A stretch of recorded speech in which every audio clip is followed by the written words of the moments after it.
Ladies and gentlemen, boys and girls, welcome to the Red Bull Ring.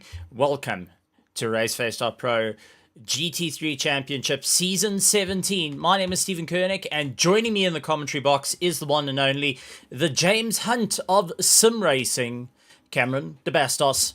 And walking away with a third place trophy, might I add, after his time on Tuesday. But, Cameron, we're about to see a couple of more trophies handed out this evening.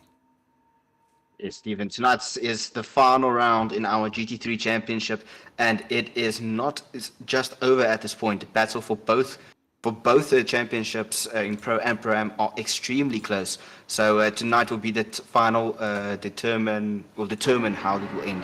It's almost like the 2021 version of the GT3 racing from F1 side, but tonight's going to be action-packed. It's going to be an absolute banger. I mean, let's take a look at the points. I'm going to start with the Pro-Ams because as a slower driver, I'm quite proud of this. Third place of the Pro-Ams is currently Sean Marrero, who was at one point leading the championship. Then we have got the likes of Jason Farmer in second place, scoring a couple of valuable points for his run, and then Alan Patterson currently in first. The points difference though, Loureiro and Farmer sitting 6 points difference between one another. Alan a little bit further ahead, sitting on 11 points needed between Jason Farmer and Alan Patterson for our Pro-Am. So definitely we got some pace there. But you've got the pros, and that's where it gets exciting. That's where a lot of people are keeping an eye on, such as Daniel de Villiers of PWSR.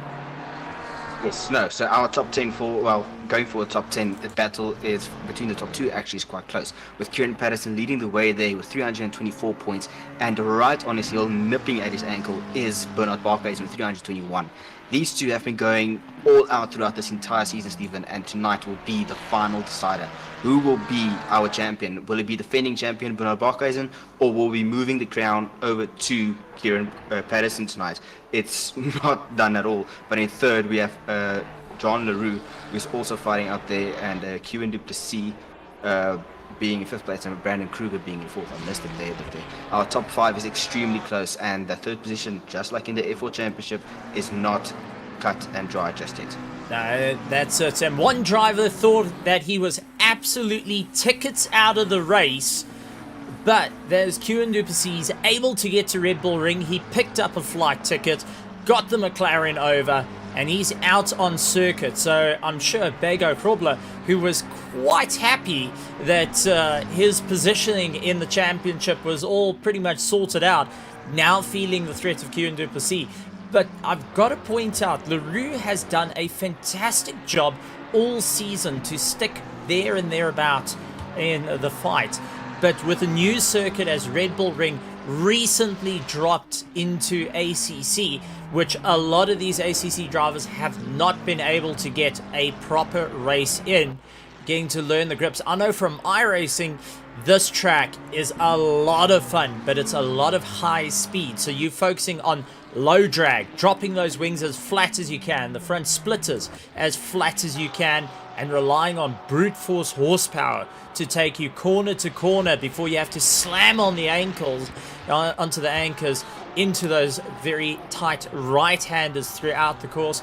A circuit that at one point in Formula 1 was actually dangerous to race around because the fans detonated all the smoke grenades that you couldn't actually see the circuit.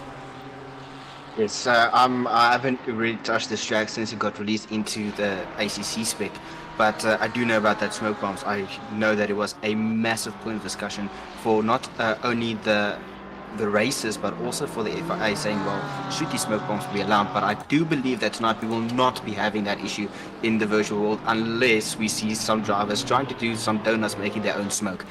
But hopefully that will be reserved at the end of the race and not at the beginning, as we have seen on the F1 races. Well, let's go and also point out to you guys, the viewers, the teams, the spectators, go and down to the link down below. This is the final week. On Sunday, we are closing off and handing out the big prize pool sponsored by SA Lube, which is 2,000 Rand cash going out to you guys. So bear that in mind. We're in for a lot of fun. You can enter to win the 300 Rand this week, but the grand prize will be handed out by SA Lube coming on Sunday to a lucky viewer that has been clicking that link. So whether you've been here every single week or you just joined us here at RaceFace.Pro, welcome. Head down to the description and click it. We've also got Pit Link up for all the live timing because you do not want to miss your favorite driver, your favorite team able to get into this fight. But let's take a look at the running order at the moment. With Kieran Patterson out in the front. So Kieran with a 127.6, really quick, trying to push as hard as he can. Bernard Barkhuizen very, very close in time. Best lap time was 127.697, which is 0.03 off him. Then you have got Kieran du Plessis out in third place.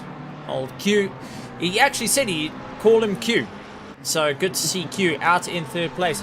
Fafiers in fourth place. LaRue down into fifth. And then you've followed by Darren Miller, who is up into sixth. Daniel Rowe back to the circuit after missing a couple of rounds.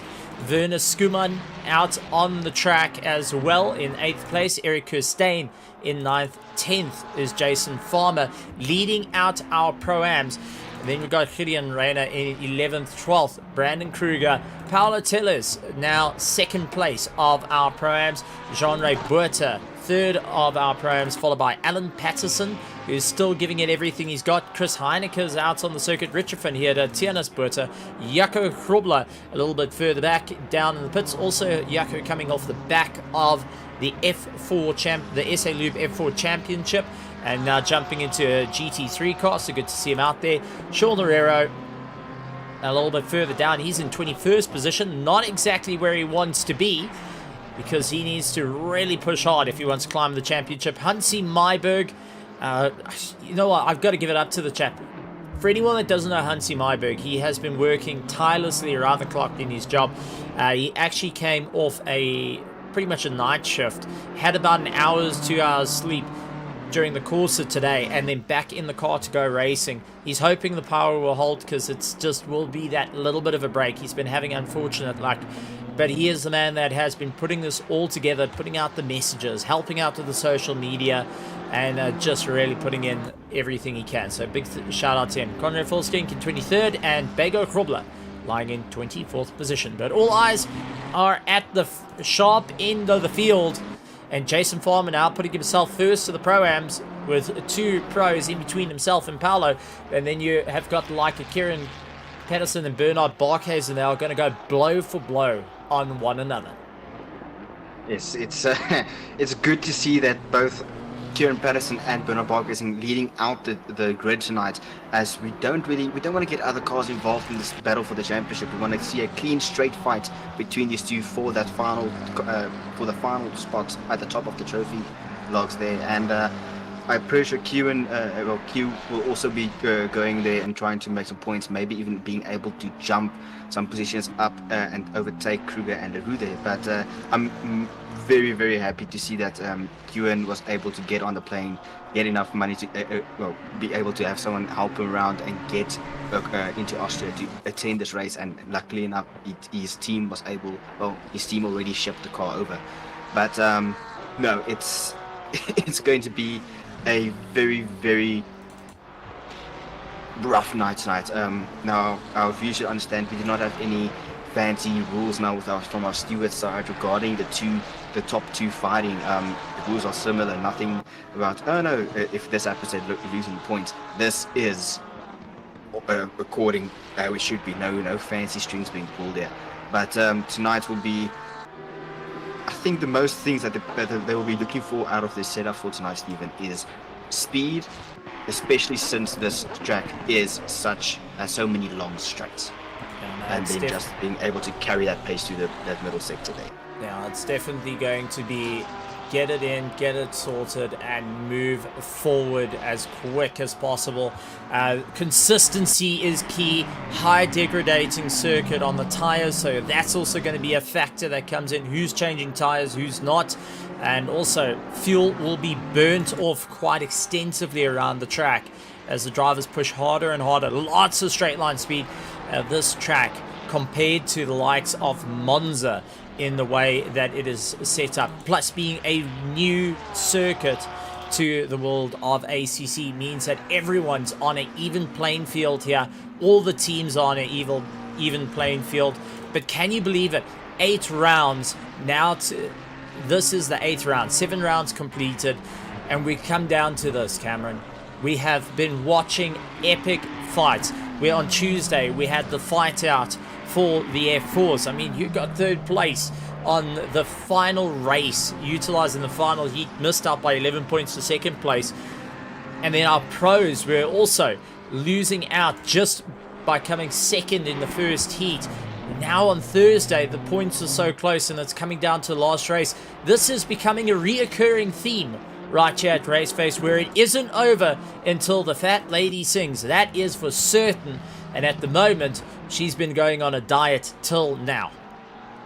Yes, absolutely. These are it's a good thing that the racing and the points and standings are so close to one another, Stephen, because that just means that everything isn't just pick up and go anymore. It is very, very close racing, which is great. This is what we want. This is what people love to see. It's close, action-packed racing, and these drivers aren't just someone who goes, okay, cool, this is what I'm doing, and then go by. They put everything on the line. with our current power situation, so far it seems that we won't have any issues regarding power. We were lucky enough not to have any load shedding over the long weekend, knock on wood for all our South Africans out here. But these guys will go to all the greatest extents, making sure they have enough power, making sure the generator is ready, as I'm sure you also have that, and just getting everything ready to go for this final race, not to mess up with the chance of finishing top 10, top 5, even top 3.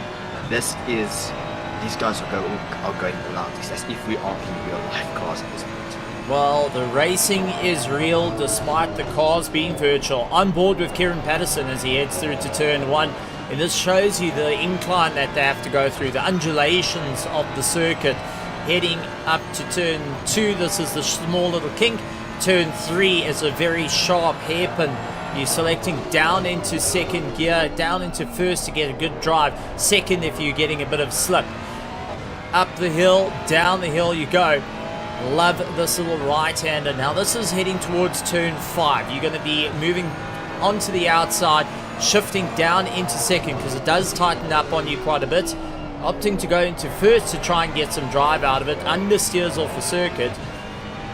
Accelerating through, and now turn 6. Long sweeping double-hander to get it late apex as you win here.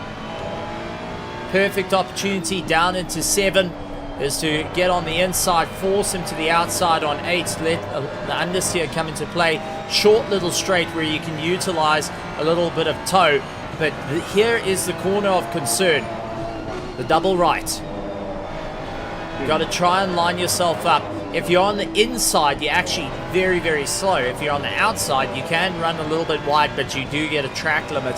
The second thing that comes down to that is the pit lane is so close through that double right-hander. As you come through the first right-hander, you got the second, and you got to keep as tight as possible. You got to slow the car down quite a bit, and you got to actually go midway between the two corners to at least get yourself into the pits. Otherwise you overshoot the pit lane, then you're crossing the line, you're in more trouble for that point. But you can also affect other people's races as well. So drivers are having to think about that. The pit lane is really difficult. Even exit of pit lane, you're up into the hairpin of turn 1, and then you got to try and get on the drive to come out of the pits without too much of an issue. Now the pit exit is a little bit, it's back on the straight, but you're going down into first gear for turn 1 just to get it round because it's extremely tight. And 9 times out of 10, we've seen cars go and hurt their nose quite quickly by bumping the front of it in iRacing. But it's very, very good to see it out in ACC, especially in the anticipation to the new circuit, the Nordschleife coming, which I can confirm is in the game files. I looked today, so it is not an April Fool's joke. I had to really make sure just for my own head's sake. But out in front, Kieran Patterson will be taking up the top of the charts there. So we're going to go to a quick onto our track overview for a last race. And just a reminder, we were at Monza the last race, so the drivers had to really work hard on what they could do. And the championship points came down to a decider here at Monza. But we're going to be moving on to Red Bull. A little track preview, unfortunately, is not up to date with the circuit that has recently dropped. There is not one made as yet. But yes, it's extremely new. As I said, I've since the release, I haven't touched Red Bull Ring yet. But I find it funny, quite strange, Stephen. I quickly looked down the grid, and our little timesheet indicates that Berger Grobler did not set a lap time. He opted to start all the way from the back and try to make a charge throughout the grid, but that increases the danger though. Yeah, Kieran Patterson out in first place, Bernard Barkhuizen in second, Quan Duplessis out in third, fourth is Jean Faviers, Brandon Kruger, Daniel Rowe, Werner Skuman, Jean Leroux, Gideon Reyna, Darren Miller, Mac van der Merwe, Eric Kirstein, Jason Farmer, Alan Patterson, Paulo Tellers, along with Jean Rebuta, Sean Loureiro, Richard van Heerde, Chris Heineke, Turnus Buerta, going further down, Jaco Krobler, along with Hansi Myberg, Conrad Volskink, and Bago Krobler, as you pointed out, down at the bottom of the charts. Not ideal situation for him, especially how close the championship is and what the guys are going to have to do here. No, it's gonna be a very hard race for Bago, I believe. I mean, just starting at the back, the unpredictability. This is a new circuit for many of our races. None of them have raced there, to my knowledge, unless they have done some practice in either public lobbies or somewhere else. So, how everybody's going to react going into turn 1, turn 2, or anywhere is going to be extremely, extremely nerve-wracking. But it's all about having to keep the car clean. I don't know if I'm wrong, Stephen, but it seems also like Bernard Barkhuizen is running a new some new colors there, or a new livery for the final race, which is always awesome. I might be under. Yes, he is. He is a bit of a new color scheme there, going and putting on a bit of a green mamba vibe. That's black on the inside of the mouth, ready with all the poison. The green on the outside that you can't see it when it goes into the grass. But we're about to go racing for the final time, ladies and gentlemen, for Season 17 of the RaceFace.Pro GT3 Championship.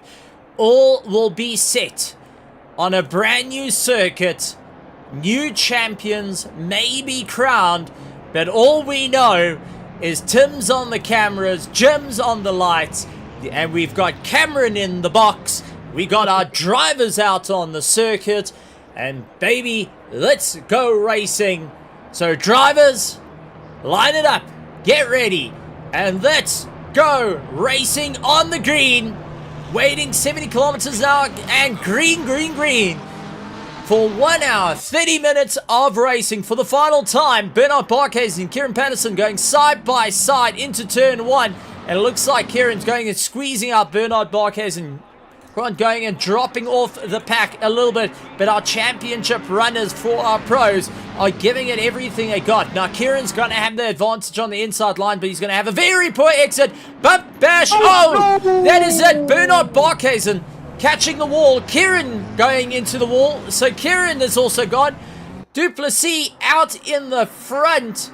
Our championship leaders couldn't even get it to turn 3. Bernard Barkhuizen's going to have damage, and Duplessis now leads the charge. He's going to get a huff and a puff and a push. And also Brandon Kruger now immediately on the back of his teammate will be trying to figure out how can he get by. But Alan Patterson and Tiernas Puerta also coming to blows with one another. Daniel Rowe up into 4th place, keeping ahead of the fears. Werner Skumad doing a phenomenal job. He's got Gideon Rayner right behind him, and LaRue a little bit back. LaRue has just seen a championship change in a flash. Now he's got Mac van der Merwe going and pressurizing him as well. So the Pandacity car needed to work around. Not going to say Panda City. If you break it up, it could be. But Darren Thriller Miller going and seeing his teammate getting thrown back into the weeds. And Jason Farmer leading out our Pro-Ams as it stands. But what a wild what a wild lap 1. I'm speechless, Steve. I mean, we just saw the champ. I don't know how this is going to affect the championship. I mean, there will probably be a penalty imposed on that one, but Kieran Patterson drops all the way back to 17th. That's not going to be enough points in order to keep Bernard Barkhuizen, if he stays where he is now, all the way back. But more contact. Darren Miller, Jean Leroux, Mac van der Merwe, all coming to blows with one another. It's not just the front-running KSR and PWSR car going toe-to-toe with another. It's throughout the whole team. All KSR OG cars fighting the other remaining PWSR car. Stephen, this is running a bit wide there. I think what did Lando Norris say, Stephen? Nothing is jamming, it's just my talent. Yeah, I think that was the moment. 3 wide. And that was landed up with a very light contact between one another. But as you pointed out, I mean, Kieran Patterson's down into 16th position at the moment, having to work like crazy. He's going to have to dig deep on this one. But what damage is there to the cars as well? We've got to consider that. Conor Fulskink is currently in the pits for a very, very long time. So he is trying to get himself going. I think he was late to the party. But Brandon Kruger's got Daniel Rowe onto the back of him. Now remember, Daniel Rowe is shaking off a bit of ring rust here. He hasn't been in the car for quite some time. And now getting his, well, getting chucked into the frying pan here as he has to deal with Brandon Kruger, who's been racing all season long. Looks like Daniel not having too much of a problem. Brandon Kruger, though, is going to give him a bit of a headache into the hairpin, runs him out to the fringes, and that sausage curb bottoms out on these GT3 cars. You can hear it rub against the bottom of it, and it's not an easy thing. Brandon Kruger, defensive on the inside line once again. Not going to like this. It's going to kill off his drive. He's going to have to try and walk Daniel Rowe out a little bit to the fringes to just try and kill his drive. But Daniel, if he can hook it on the inside, will be able to get the double right-hander without too much of a hitch. Oh, turning in on him. And that has helped. Fafier's come into play. Fafier's dives on the inside, says thank you very much. And it does look like Werner Skuman even tried his luck there, being a bit of an opportunist in this fight. But Fafier's going and taking the gamble, made it work. Werner Skuman now lining up side by side with the two.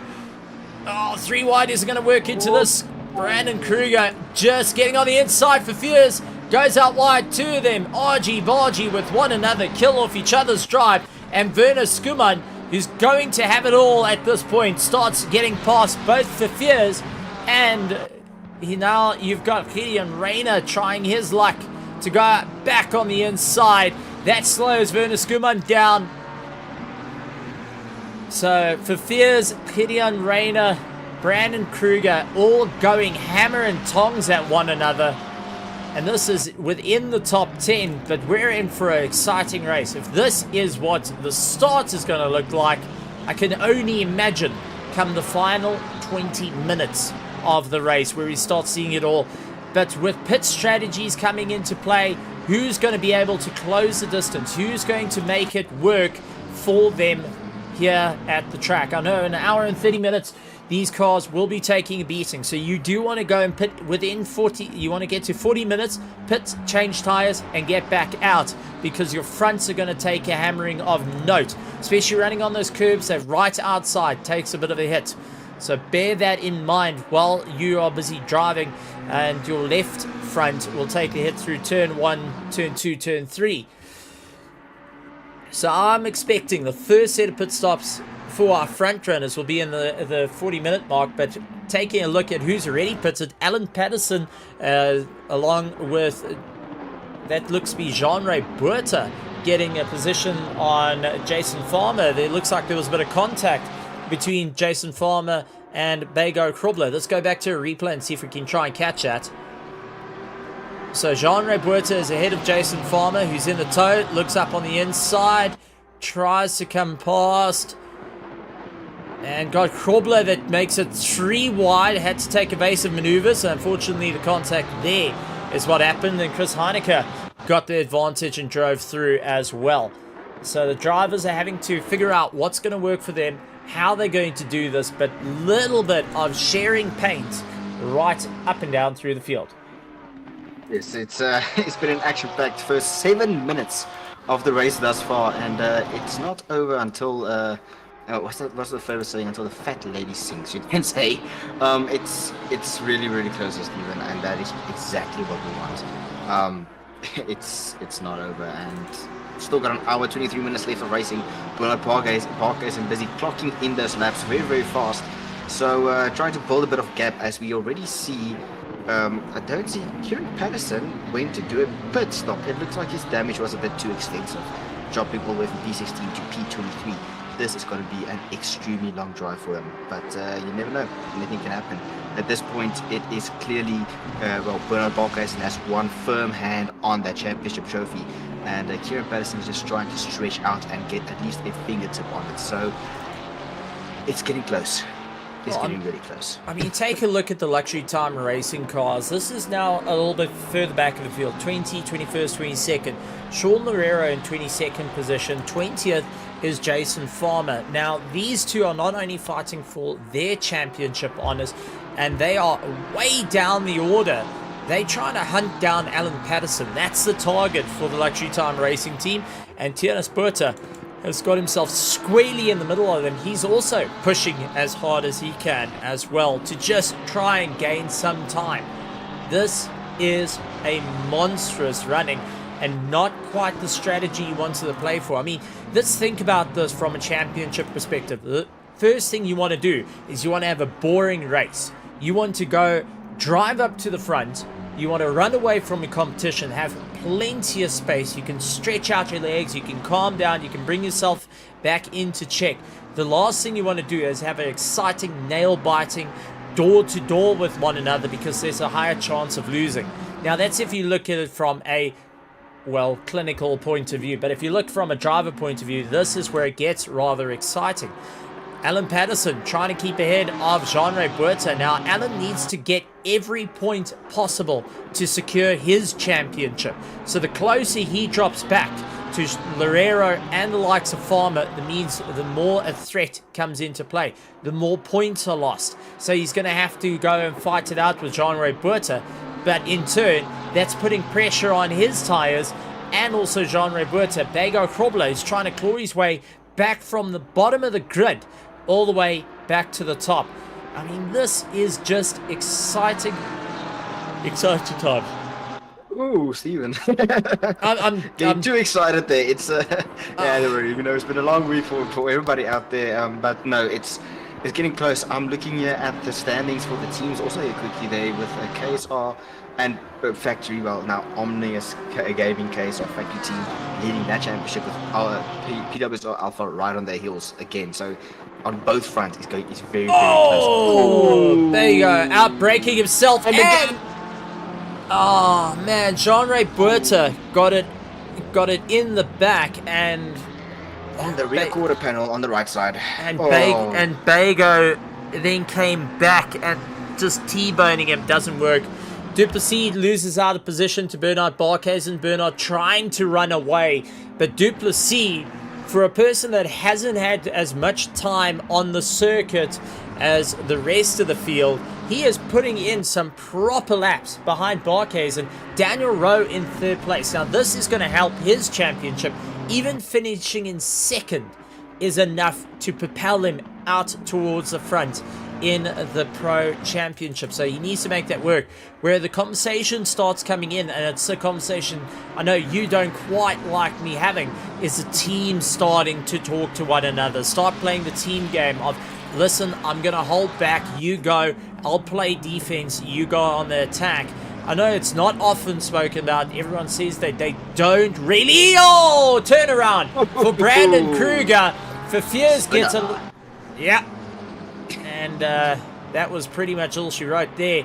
I think going and losing traction on the rear wheels. Let's take a look at it. Brandon Kruger going and trying to make his way up. I think the car bottoming out. Turn one early on the power. Yep, bottom out early on the power. Pointing the wrong way. Trying to bring it back. And the whole field coming out. The problem is you stuck right on a line where all the cars are understeering and you are right in the target sights.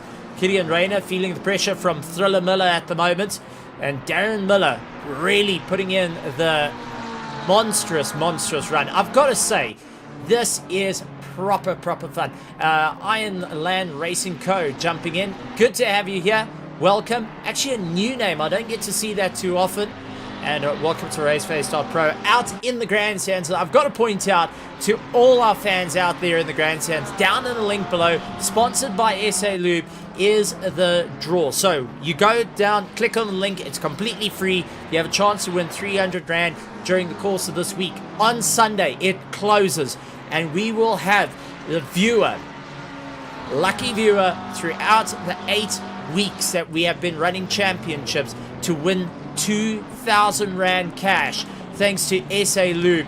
One heck of a prize for a newly onboard sponsor, and is the first cash prize that we are handing out for 2024 here at RaceFace.Pro. It's just monstrous. It's enjoyable. It is exciting. Plus, we have got our AM Gold and Silver racing as well, with Ultimate Buerta going on the comms there. I mean, this is exciting stuff. And I've got to say, for me, for a person that doesn't do a lot of ACC, because generally, well, they had to make a special class for me. I'm the platinum class, you know, one of one, and the platinum class. I'm so fast. They told me to rather be behind the mic because I'm too quick. You know, give everyone else a chance, eh? Everyone knows I'm telling the truth there. Completely, don't question it, don't look it up, it's there.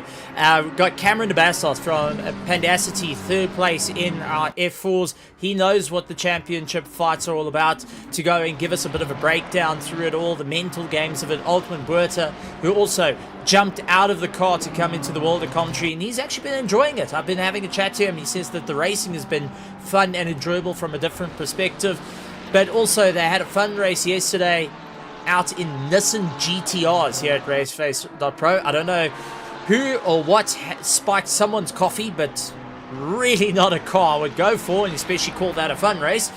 But well done to the drivers there. But everyone preparing for this single moment, and you and I both know it's needed. Hansi Myberg getting himself turned around. He's trying to bring himself back into play.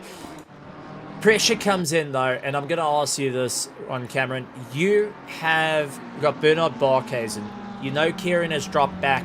He's done 1 pit stop already, so that means he has already a pit stop on you, but lying in 23rd position. Does the nervous ticks start coming in now or a little bit later? I think later, Steve. I mean, it's still in the race to call what's going to happen. Kieran can be involved in an accident again. One of the other cars may be fighting for their position, accidentally taken out. Bernard Barkhuizen might experience some issues. You never know. It's unfortunately at this point in time, it's way too early to just make the call to say, okay, well, this is what's going to happen. It's very, very, very close. So you don't really know what's going on. You don't know if what the points will be. So it's quite a very tough one to call at this point stage. Now, and if you're just joining us here at RaceFace.Pro, big welcome to you guys. Let me explain what's happening. An hour and 30 minutes race, 2 mandatory pit stops needed by all drivers. To do a mandatory pit stop, you have to stop, get the car jacked up, put 1 liter of fuel in the car, and then down and go. You don't need to change tires, but you have to get yourself correctly in the box. If you're at a slight angle, jacks you up, moves you across, puts you down, jacks you up again. That doesn't count as a pit stop, so you have to get the pits absolutely perfect. With the 2 mandatory pit stops though, it does bring the field a lot closer, brings the strategy game into it, also allows people to fix their cars, get back out and racing. Championship points though, super close between our Pro and our Pro-Am. Anyone that you see that's got a white number board is our Pro drivers, and anyone with a grey number board is our Pro-Am drivers. So this is properly running. Daniel De Villiers is saying busy crying here with the baby, so he's also just not a happy camper at the moment, seeing everything that's going on, not being able to the race. But Daniel De Villiers, one of our PWSR drivers, flying all the way over to Austria with the little baby just to go and support the team. I've got to say, that's great. See him out in the pits there, going and having a chat, giving a bit of an outside perspective. A really, really good time. I have 2 very interesting teams also checking in. For Fears of Alpha 1 Esports going in, having a battle with Werner Skuman of Pandacity Esports. 2 reasonably new teams to the world of esports that have been formed, going at one another. These guys are pushing for 4th and 5th in the running at the moment, both having a good go. Werner Skuman trying to push a little bit harder. Hansi Myberg going after Paolo Tellers. Now he's got the drive on Paolo. The BMW got some monster legs on it, but just will have that understeer. The rotation will be a very difficult thing to deal with, and that goes to all the BMW drivers out there. Unfortunately, it's one of those things, the engine in the right place for certain tracks, not for others. Yes, the BMW. I haven't spoken with many of the drivers, but I from looking at the current standings, it seems like this track favors a lot more in terms of our mid-engine cars, our McLarens, the Ferraris and the Porsches there. So it's going to be interesting to see how far they can get, how far they can slide that BMW all the way up here. But yeah, as you said, it's glad to see that gang is here. That he's out here cheering the team, showing the next generation of sim drivers out how to do it and getting them accustomed to how everything goes. But no, it's good to see that. Well, I like the McLaren. You know, that's I think everybody knows that. It's good to see 2 McLarens at the top there, but it's a very tight fight. I'm still trying to recover from that lap 1 incident, even, and then also looking at the team stuff. Yeah, my brain, my maths. How do the young ones say these days? My math ain't math, but it's quite nice. I've got an error 404 at the moment, that's for certain. Side by side, as we watch Werner Skuman and Fafiers go at it, they are hammer and tongs. Gideon Rayner has got the likes of Darren Miller starting to get closer to him. So Gideon Rayner needs to get on the gas and get away from Thriller Miller, who's right behind him. He's doing the Michael Jackson right behind. And Billie Jean is not my love as he goes and looks for the inside, but many drivers will be saying he needs to beat it. Why are you referencing old music? I do not know. Well, you do hang on. The 80s was the good music, okay? But I'm not going to argue. Okay, I mean, it's Michael Jackson. You've got to throw it in there. You got to add a little bit of spice to it. I mean, recently I've been walking through the shops and listening to a Tiny Dancer with Elton John, but it's got teamed up, got redone with the likes of Britney Spears. I think it's teamed up to do a combo. It's either Britney Spears or Lady Gaga of the likes Not of. Lady Gaga. Was it? Yeah, no, I know the song. But yeah, so it's good to see that that's coming in. We've got to add a little bit of spice, show that we're not just petrol heads. We do have a head on our shoulders that can work well. Tianas Burta, though, needing to keep his head on his shoulders, dealing with Loureiro and Jason Farmer, the 2 luxury time racing cars, running nose to tail with one another, will be putting a huge amount of pressure on Tianas Burta, but they won't be going at one another just as yet. But for how long is the better question. Now, Cameron, you've been in this situation. You're fighting for a championship. You're in the team with the other drivers, and logic dictates play nice, but the points is just there. Logic dictates lift, but the right foot says keep it in. Yeah. At all points, at this point, I think logic has left the chat. At this point, it's your. I don't know. It's. I don't think the teams will. At this point, there won't really be any discussions. They will know what they have to do, and unfortunately, I think some lines might have been crossed between teams in terms of what happened and everything. So it's still shocking as you see Werner Skuman lining up a move here on Jean Verveer into turn 1, running a bit wide, but still kept it on track there. I think Skuman is also very, very careful not to ruin its race and also his championship there. But no, I think teams won't have anything planned. It's normal racing for everybody. Go on from there, and I think at this point in time, Kieran is just busy living on a prayer that something's going to happen. And yes, I did just bring in Bon Jovi to showcase I'm not that old, and well, just know old music. But anyway, as you see Thriller Miller there going side by side there with Rayner, a little bit of a nudge. It's a diffuser adjustment that Miller did not ask for. It's the Omnius Gaming guys are not giving up tonight. They are giving it their all. Yeah, I mean, there's some good battles heading around the circuit, and the drivers having to really work their way around it. The new track coming into play, drivers having to think out of the box. What do they need to do? How to close down? I mean, even let's take a look back up to the top, because this is where it's getting interesting. Barkhuizen starting to taper off now. Last lap time was a 128.7, and Duplessis coming at him with a 128.4 as his best lap time. But that last lap, both of them doing 129, so both lost a significant amount of time, and that's allowed Daniel Rowe to get a bit closer. Now that's just going to help Duplessis in his run, because he's got a bit of teammate help that can put pressure on Barkhuizen. Barkhuizen, though, is square alone, trying to maximize points, as I see a little bit of contact coming in from the number 11 car and the 526 car. So that's Paolo Tillis and Hansi Myberg. Myberg. That's in the middle section after the 2 long stretches that they have, or 3 really. That's in the inside complex. That's what I would refer to there. Yeah. Run out wide on the dirt. Hansi having to come off the throttle quite a bit, actually slamming on the anchors, and that unstabled him. I think there was just the slightest of touches there between the two of them. But Hansi getting caught out. But take a look at the distance now. Daniel Rowe from 1.5 to 2 seconds. Now under a second between the fight to our top running order. I mean, this is a proper run for him. And for Bernard Barkhuizen, every point is valuable right now. To walk away with the crown, he's got to keep his foot in it no matter what. He cannot lose the positioning.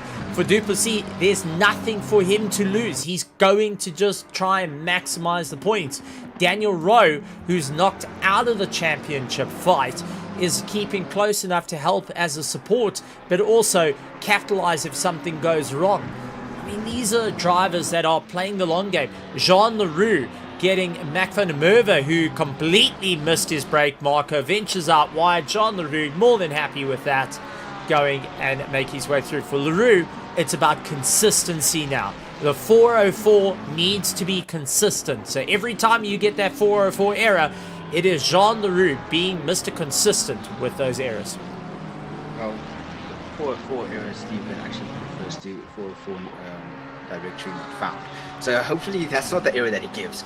Also, I'm not going to go anymore into IT lingo there. But yes, Leroux also needs to remember that he's also still fighting the likes of Kruger and Q Duplessis there. With Kruger and Q just being a couple of points behind his 191 points. So this is still very close. He can keep it nice there and hope that the others make a mess, but this is a fight for third in the championship still. So it's still anybody's game for that third spot. It's not done and said and done yet, which makes me a bit worried.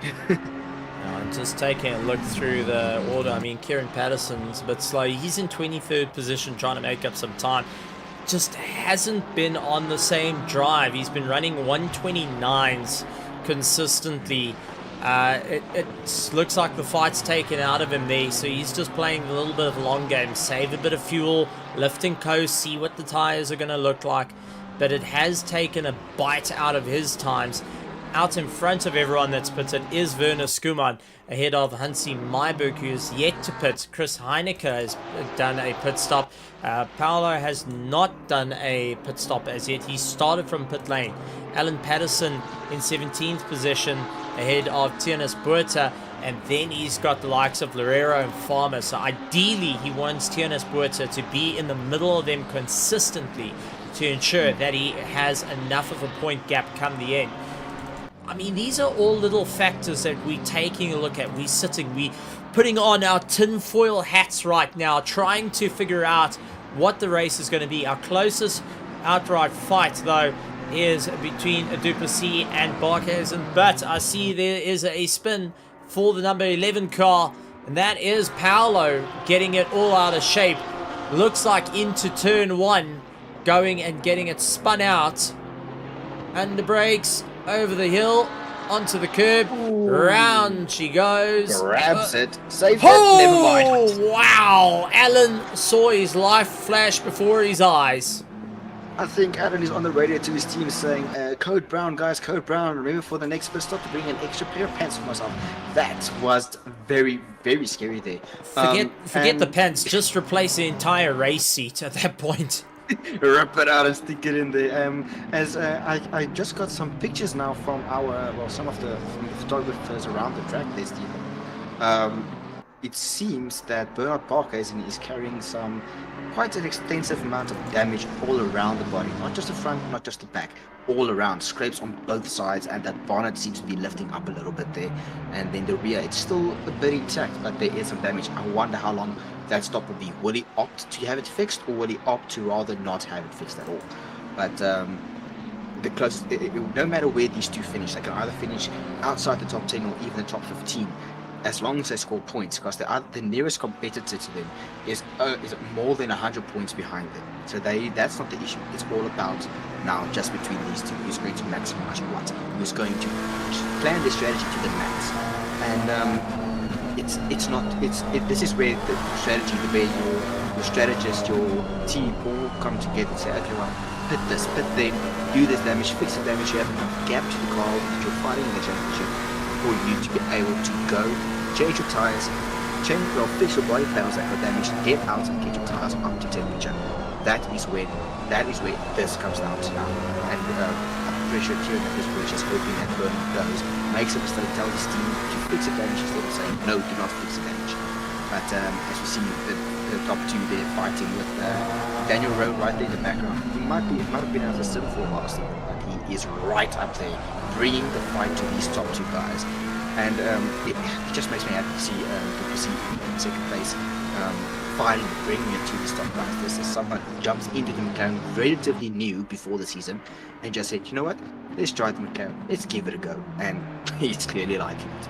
And you also got to put a bit of a smile on for your former teammate, Darren Miller, still out on the circuit. He's up into 4th place, doing a grand job, keeping it consistent. Kylian Reina down in 5th. 6th is Jean Leroux, trying to score some valuable points, followed by Mac van der Merwe, who's got Eric Kirstein all over the back of him. Eric Kirstein looking to try and push all the buttons here tonight on Mac van der Merwe and ensure that he can go and take that Big Mac to the fringes of the circuit. Now, what's going to be better, the Big Mac or the chicken nuggets? We're about to find out. But the Beaver Teeth looking to hunt down the Big Mac in front of it. Richard van Heerden also getting pressure from Brandon Kruger, who is getting a little bit out of shape, into our top 10. Jaco Krobler into 11th position. This is your teammate going in, still putting on a great performance, jumping out of an F4 on Tuesday into the car and gets a tank slapper. Stop. Just a note. It's not the F4. It's not supposed to go rear end first to go around the corner. I think he's also ready to hang up the McLaren a bit there and try something new. But it's not the same car, unfortunately. Come into a McLaren GT4 or an MP4-12C. Then I promise you'll change your mind. 16th place is Sean Larrea, followed by Jason Farmer, Jean-Roy Buerta, Vega Krobler, Kieran Patterson up into 20th position, trying to chase down Verveers in 21st, along with 22nd Hansi Myberg. Conor Volsking in the pits. I do not think he'll be going out. I think it was a retirement on his side. Side by side, Rich van Heerden and Eric Kirstein are going and battling it out. Just ahead of them, they can see Jean Leroux going and making a bit of moves as well. Sorry, that's Eric Kirstein trying to close up on Mac van der Merwe through the corners. Behind them is Richard van Heerden and Brandon Kruger that are going hammer and tongs at one another, sliding it out. Low TC, that is for certain. And this is a fight for the first in the Pro-Ams.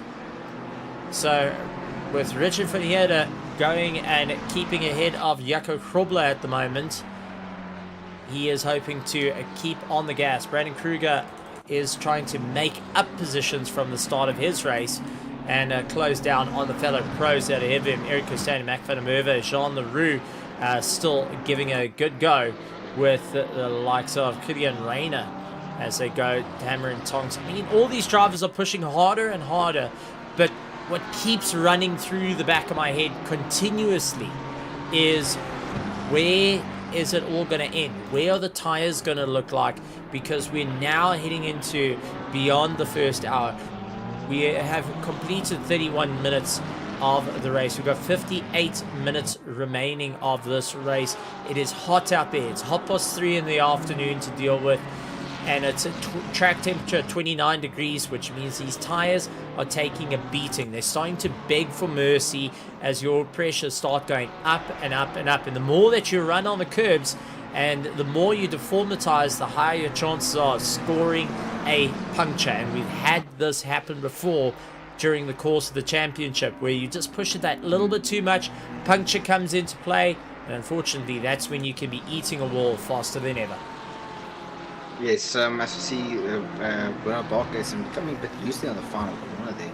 But I think that would explain why we see some of the other cars who have been. Ooh, Bernard Parker is with a hard pull to the left to cover that inside line. Scared that Kewen might try to send something up there into turn one, but all this has done has killed his drive onto the second corner here. Well, technically third, as you see, as with Kyle Long, this little kink here with the up ahead, as seen as turn two. But as you see, Kewen right side by side, taking the fight to Bernard Barkhuizen, not backing down just yet, and trying to get a move as he cuts back again, trying to get a better drive, and gets right onto the left passenger side door of Bernard Barkhuizen. Bernard is not backing out, even though his closest competitor is only in P19. He's still giving it his all as he goes side by side into this corner. We all know what happens when a Mercedes and Red Bull go side by side in this corner, but this time there's no McLaren touching each other as they go into the middle part of this track. This is exciting stuff, Stephen, and they're still side by side. Ooh, almost contact there. Might have been a little bit of contact going through there. So this and going a bit wide. No contact registered, so it was properly close. And Daniel Rowe has now come into the fray of things as well. So Daniel is with a much bigger car. Looks like Duplessis is going to mind out the way, going to allow Daniel through, and for a bit of a pass into the pits. Okay, so Duplessis pulling into the pits. He's going to allow Daniel Rowe to go on the charge to Bernard Barkhuizen ahead of him. So let's see how the drivers react, because LaRue will be keeping an eye on this situation right now. He needs to get in the box. He's now gone past Hunty Myberg, who is one of our back markers, but sees that his competitor has now gone in and out of the box. Means that he's going to have to think up a strategy. What's going to be the next plan? Yes, it's now who's going to maximize what opportunity is going to happen here. I'm trying to keep a close eye on where Kewen exits and when LaRue exits, but it seems that Kewen is still stuck in the pits and still being challenged against. LaRue has gone past, but remember, this is just one of the two mandatory stops. LaRue still has to do both of them. But Kewen is dropping quite far down the order. Is the grid this close together? I wonder. The grid is very close, but the pit lane on this track, extremely long. It is terribly long. I mean, this is one of the pit lanes, if I had to compare it, is about the half length of Spa's pit lane, endurance pit lane. So it's a very long time you're on the button. It's a long time you're driving. So having to try and figure out what's going to work. And Kewen does exit out of the pits. He goes side by side with Puerta. And I don't think Tianas Puerta will fight him too hard on this one, considering they're two different classes. And Tianas Puerta, no, is not going to back off, because he's still getting pressure from Jason Farmer. So he cannot afford to actually get off the gas. I think they're shouting on that team here, saying, listen, what is this guy doing? I'm trying to get... I was P2, and... this is getting close. Okay, I'm trying to get past, but at the same time, the other driver's saying, you're not fast enough, and you've just hooked me into my competition, buddy. This has not worked. And Kieran Patterson, as we saw as they drive over our GoPro, also coming into fray. Alan Patterson feeling the pressure between himself and Sean Larrea. These two have been ding-dong battles throughout the season. They're fighting currently at third place out of the circuit. Alan leading the charge in the championship, needs to score valuable points. Larrero 6 points behind Jason Farmer in second place, so he's lying in third, needing to just really stand on the gas. The change of that entire race came down to Kailami and Monza that changed the championship. They had it so close with our Pro-Ams. Richard van Heerden and Jaco Krobler, who are leading our top runners at the moment, who have not pitted, are still going and running. They're not in the championship fight, but they are currently trying to get that P1, P2 for their first run at Red Bull, because now it's bragging rights of, I won the race. It's no longer just a, well, we'll see how it goes. But it's always enjoyable to see championship rivals going at one another, like Alan Patterson and Larrera at the moment, because this can make or break the championship for both of them at this point. And Jason Farmer, who's a little bit down, he's behind Tiernus Buerta, won't be scoring as many positions. But the more these two fight, the more it allows Tiernus to get onto the back of him, the more it gets Jason Farmer into the fray of things, the more our pro-ams become a little bit more uneasy. Yes, currently at this point, if you look at between these two cars on screen, between Patterson and Loureiro, they are 11, well not 11 points actually, they are 17 points out of separated from each other. All that Alan has to do is just finish with enough points to keep ahead of Sean. Jason Farmer is 11 points behind Adam Patterson there, but it's still a fight. They know who the top 3 challenges is. They do know what they need to do in order to get past or to keep the lead there. But it's not over. It's still a very long, still 15 minutes plus to go. So it's still anyone's game as you see them go side by side into turn 2 there. That is Qin right there, trying to get past, trying to maximize a bit of contact there between car 100 and car 23. And Qin sliding past Sean there saying thank you very much. I'll just say this. I don't think that's sliding down sandpaper, that's for certain, because Loureiro is not backing out of that fight. So if that's a foofy slide, well, that's a foofy slide made out of sandpaper. And definitely Loureiro going, I didn't want you to get past me, but now has to think about it. Duplessis can be that wrecking ball to put enough pressure on Alan Patterson to drop him offline and go for the pass. He needs to stick close enough to him though, but Tiernus Buerta is starting to close down the difference as well. So this is turning into a monumental fight between them all, and I've got to say, becoming a rather exciting one of just trying to work out where the points are going to be. I mean, we did this on Thursday last week where we sat trying to think what are going to be the points, what is going to be the strategies here. Now it's the final race, new track, and everyone is just putting all their cards on the table. Win, lose or draw, that is it. You've got to walk away with a smile here. Kieran getting a little bit out wide, trying to get around Bego Krobler and Jason Farmer. So he's lost out a bit of time there. Jason Farmer trying to get onto the back of him. But take a look at Duplessis pushing Alan out wide, and that has brought Loureiro back into the fray.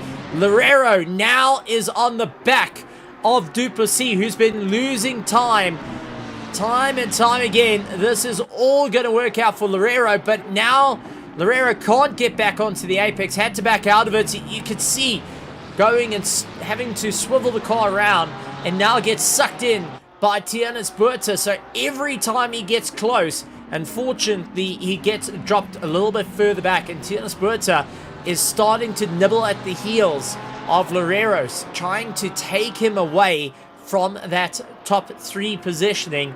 And by keeping the pressure on, it's going to work. But Kieran Patterson is also going to be looking to try and jump up. He doesn't want to be behind this fight. So Loureiro going on the inside, defending. Here comes Buerta. He's going to try and do a bit of a cutback. Didn't work out. And Loureiro actually throwing Tiernus Buerta to the outside, and that causes him to lose the drive. Kieran Patterson's going to go side by side with him. Will Tiernus Buerta go and give a little bit here to allow Kieran Patterson to make up a bit of time? And gets a tank slapper that kills his drive. Jason Farmer goes up on him immediately. So Jason Farmer has got Bego Krobler. I mean, this is a monumental... This is everyone out of the top 10, might I add, that have been just clawing on top of one another, clamoring for those points and positions. And, oh, Jason Farmer into the side of Tiernus Buerta. No! He spun him around into Bego Krobler. Oh, boy. Oh, boy. Let's take a look at that. Tiernus Buerta goes wide, loses out the drive. Jason Farmer, though, getting the drive side by side. Now going into the hairpin. Tim, the cameraman, is going to give us all the insight here of was there a turn in on those? Was there a little bit of late braking? Both on the brakes at the same time. Understeer coming in. And, just continued understeering. Bego Krobler, though, having to just nudge his own teammate out the way to say, listen, I need to get on with the race here. But that does put damage on his car as well. But I want to throw in, Sean Loureiro and Jean Buerta have completed their mandatory pit stops. Yes, I noticed that, Steven. And if you take a quick look there, from Q to Plessis, the pro drivers ahead of him that finished one stop is already Chris Heineke and Werner Schoeman. These are two cars that he would have to pass. They did pit earlier. I think I saw Schoeman going into the pits just before around the 1 hour 5 minutes remaining of the race. Like those when Chris Heineke went in, but he still needs to get past them. Actually, see a monstrous battle between Darren Miller and Gideon Renner. Now this is for fourth currently at this point in time. But this also counts towards the championship and the team also, although I believe Darren Miller is alone. He's normally teamed up with Adam Patterson, but because of the two divisions, they can't carry over the points. But as we see Darren just falling back there and Brandon Kruger closing up on him quite fast. I wonder if that Porsche's tires are starting to say, listen, I'm tired, mate. I want to just get some new fresh pair of boots on my wheels and we can just continue going from there. I think that might be the next discussion that might be being had with this team at this point. Well, taking a look, Kieran Duplessis did a tyre change, and he's first of everyone that's done a tyre change. Next one is Fafiers, has done a tyre change. Lorero's done a tyre change. Jean-Ray Buerta, I think, was repairing and done a tyre change. Everyone else is doing a splash and dash, so different strategies coming in here of who can try and get that little bit more, who can claw that little bit more back, and what's going to work out for the championship. And I know our spectators out there in the grandstands currently really enjoying this. Kalen Mauer, who's even going and watching from the grandstands, keeping a very close eye on it. I know Kalen Mauer was one of the drivers that went out to represent South Africa in the FIA Motorsport Games not so long ago, so he's also keeping an eye, recently moving over to the world of PCs and doing a bit more of that. Bit of contact between Kieran Patterson and his dad, Alan Patterson. So let's take a look. There was a yellow flag moment between the two. This was heading into turn 3. Now we do know these two communicate constantly with one another, but hard on the brakes. Kieran puts a big send on the inside, bottoms the car out, gets a little bit out of shape. Alan tries to come back at him. So I think it was more just bottoming out more than anything, or taking too much of the corner. But take a look, Daniel Rowe into the pits, Eric Kirstein in the pits, Mac van der Merwe and Richard van Heerden now into the pits. So everything swapping around, nose to tail once again. Bernard Barkhuizen out in front, still needing to do his mandatory stops. Jean Leroux in second place. Gideon Renner down in third. Brandon Kruger in fourth place. Darren Miller in fifth, who is on the charge against the two teammates ahead of him. Werner Schoeman currently in 6th, 7th. Jaco Krobler followed by likes of Chris Heineke, who will be moving up into 8th place because everyone's pitted. So our live timing just needing to catch up there. When 9th place is Daniel Rowe, 10th is Mr. Duplessis himself, who got caught up behind quite a few of the back markers, having to try and pull his way back. And now Daniel Rowe is going to make it rather tricky for him. Kieran Patterson closing up in 11th place. Jason Farmer in 12th. And the second of our Pro-Ams, Jaco Krobler down at 13th. 14th is Mac van der Merwe, along with Eric Kirstein. Richard van Heerden in 16th. Is third of our Pro-Ams with Fafiers waiting in the pits, so he's going to drop out. Tianus Buerta and Alan Patterson are in the pits as well, so Alan completing all his pit stops wants to get ahead of Sean Lorero, who's coming out of the final corner now. So Alan Patterson hoping to just go and overcut the likes of Lorero, but I don't think it's going to be enough. No, under braking. No, unfortunately not. Nah, not going to have the speed. Yes, as you see a switch between Daniel Rowe and Kieran Duplessis. They switched positions going into the final corner. I wonder if Daniel said, listen, my championship is kind of down the drain here. I'm not fighting in the top 5, and we know that Kieran is fighting in the top 5, and just said, listen, go ahead, get these guys and maximize the points. They are trying to get as much points and trying to push Kieran to jump 2 more places in the championship. Well, the thing is, Kieran Patterson's been making up that bit of headway now and is closer to the likes of Bernard Barkhuizen. Now, we know first place is 50 points. 50 points is needed. They are 6 points. There's sitting on 4 points between them, or 3 points between them in the championship. 3 points. So it's all about trying to finish ahead of one another. That's all that you need, is to finish ahead of your competition, no matter where it is. So that is going for on-track positioning.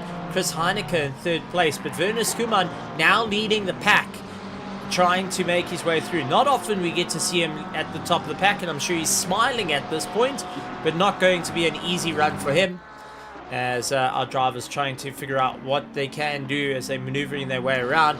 Bernard Barkhuizen seeing his teammates having a bit of a rough time with Tiernis Buerta ahead of him, and Tiernis is not giving up, as he's got Verveers all over the back of him, trying to figure out what they can do. And the two of them, sorry, not his teammate, that's Alpha 1 Esports, not the OG and KSR. So Bernard Barkhuizen cannot afford a time loss now. Can't.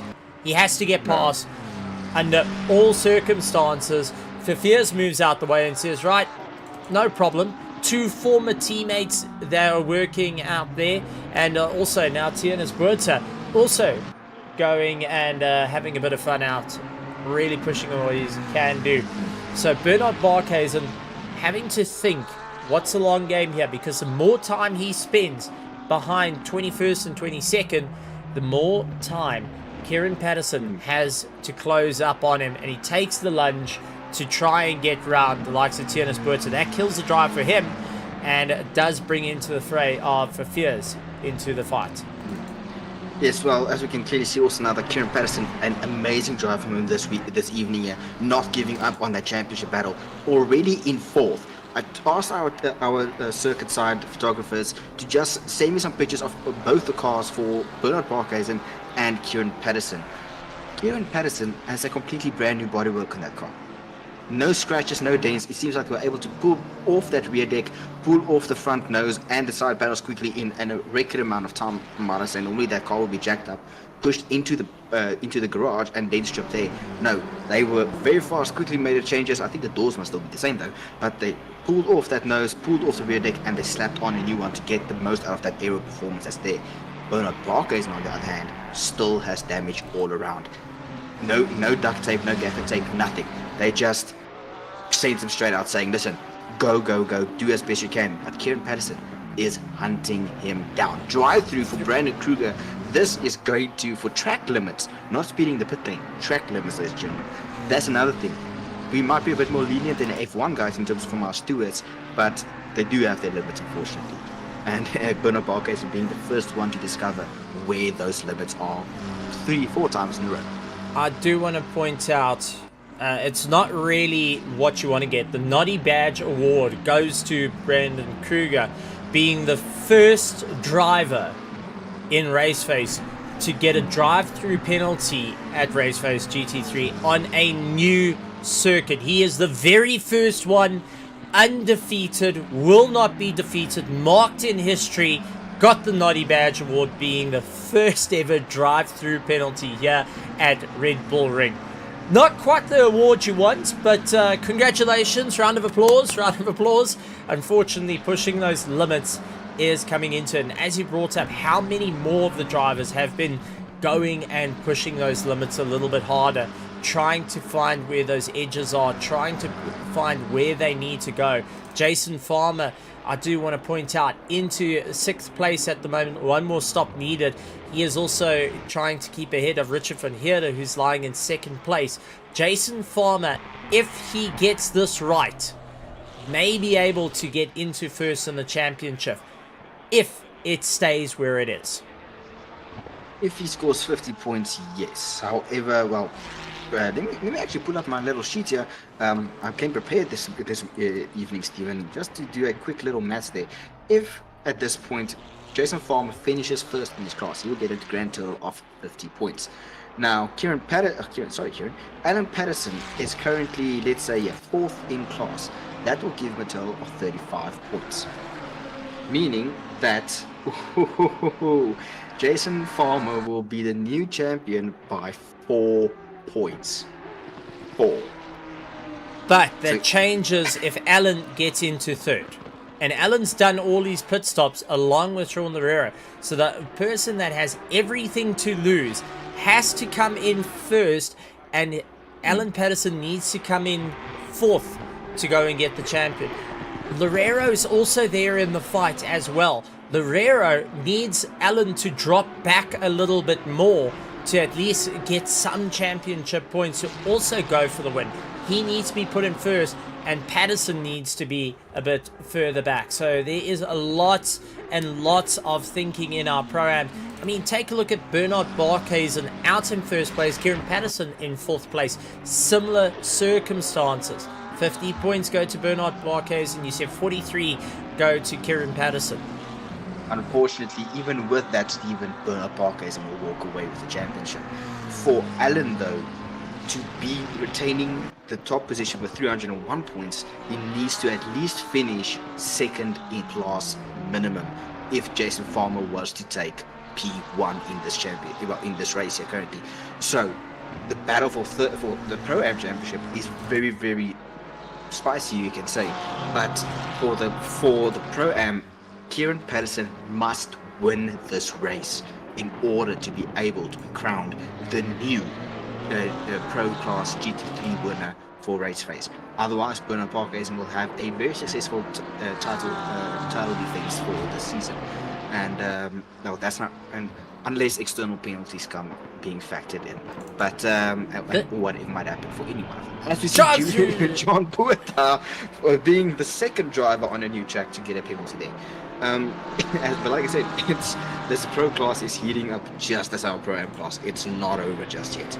Now, anything can happen. Now the drive-through is starting to creep in, and that leans more into who's been pushing the boundaries. And I'm sure a couple of drivers are currently sweating and trying to figure out where exactly is that track limit? Where exactly do I need to be? As Darren Miller has Eric Hussein a monstrous send up on the inside. So Eric Hussein gets a pass. Rich Vernier dives into the pits to get himself sorted out. But it looks like Darren Miller not having the easiest time out there against Eric Hussein, who's been putting in a triumphant run. But Richard van Heerde has an opportunity if he can get out of the pits now to get himself into retain second place. Because the main thing you want to do is you want to ensure that you try and keep going. A little bit of light contact between the number 5 car and the 91. Let's actually go on board with the likes of Darren Miller. Now, this is off our helmet cam. Tim puts cameras everywhere, including in your house, Cameron. Just to let you know. I found the camera. I'm leaving it there as a comment. Oh! Overslowing the car there from Mr. Kirstein there. And that was a little bit of a bonk on the nose for Darren Miller. I think that Porsche will be very, very mad at his German counterpart, saying, listen here, bud, we all sat around the table at Oktoberfest celebrating last year. Why are you going to do that and debadge my Porsche and make it a BMW? You know what, just for the first time, for the second time ever, no, it would be the third time ever that they would have a mid-engine car. No, it would be the fourth, because the M1 was also a mid-engine. They knew LDMH is mid-engine. But road cars, the MDH is a prototype. We're talking about prototype, do we? Well, then the M1 counts as was a pro car. Was a normal road car. So the BMW M4 GT3 would be the second ever mid-engine car with a Porsche going right into the back of it. So a little bit of a diffuser inspector there. Yeah, that's it. Brandon Kruger, though, in 12th position. He's in a world of hurt, needing to do one more pit stop and stuck in 12th place. But our top 10 still within a shout of one another. All eyes are going to be on this, though. Bernard Barkhuizen, Duplessis, Daniel Rowe, and Kieran Patterson, because it takes about 24, 25 seconds to get in and out of the pits. Okay? all these drivers... It's about a minute stop, yes. Okay, but all these drivers, our top 4, are just under roughly 20 to 20 seconds of one another. Stephen, here's a funny thing. I actually, he has about 30 seconds in the pits. As just before Jason Farmer went into the pits, he was only stationary for 6 seconds previously for his first stop. So he spent a total of 36 seconds in the pits, not minutes, sorry. And now, looking between Kieran Patterson and Bruno Barkhuizen, these two are the guys that had the big accident right at turn 2, turn 3, depends on how you want to, if you see the kink as a corner. No, as I'm going to correct you on that. As per the FIA specifications, no joke. If you go read the FIA specifications of a circuit, any corner of a 15-degree turn angle counts as a corner. Okay, well, so even turn 3. even Kyle Army's little kink to the right hand, that is actually turn 1. Going and hard braking into what we know as what would be turn 1 is actually turn 2 in the FIA eyes. Believe it or not, if it's 15 degrees of corner, or of turn angle, it's a corner. So if you're turning 15 degrees, even if you sneezed, that counts as a corner. Well, it's interesting, Stephen. Well, just looking at the time stopped in the boxes, Bernard Barkhuizen stood stationary for 32 seconds, while Kieran Patterson only stood stationary for 24 seconds. So we do know that he's currently still on the same pair of tires that he started the race with. Meaning that he went in, they ripped off the body panels that were damaged, chucked in fuel and said, get out and chase down your championship rival. Bernard Barkhuizen went and changed tires. No damage. As we all know, as we can clearly, well, as my photographers have shown, there is damage still around that car. So, might have just misfired a bit there, but 2 seconds extra, I don't think 2 seconds extra, 2 seconds of damage can be fixed just like that. So, at this point in time, Kieran Patterson has spent the least amount of time in the pits. I think Kieran Patterson is going to do one of his amazing strategies, well, I think it's amazing, where he's going to run the entire race on 7 tires. I hope I'm wrong, but if he chucks on, if he goes into the pits now, chucks on tires, he would be killing it. That strategy's gone. That strategy is dead in the water. Gone. Unless you've got a puncture, get you driving that same fresh set of tires. You've got 30 minutes left of this race. You've got to hammer it out. You've got to put the times in to make it work. Another one I do want to bring out, Jason Farmer is actually behind Sean Loureiro and Alan Patterson at the moment. So Loureiro back onto the top, trying to get closer. He needs to get ahead of Rich van Heerden to get the win and put a spacing between himself and Alan Patterson to ensure that there is a close run for the championship. Remember, Loureiro is sitting in 3rd at the moment, so every point counts for him.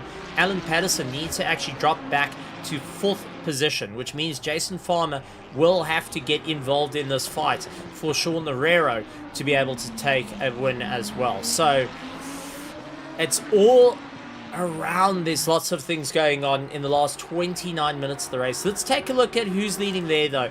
Bernard Barkhuizen out at the top of the pack with Kieran Duplessis, Daniel Rowe, Kieran Patterson, Jean Leroux, Gideon Reyna, Mac van der Merwe, Eric Kirstein. Oh, drive-through penalty as I talk about Gideon Reyna. Commentator's curse, but not actually a commentator's curse. I think he has a spotlight issue there. Oh, let's see where that track limit came into play. This is going into turn 1. I think he ran out a little bit too wide on exit.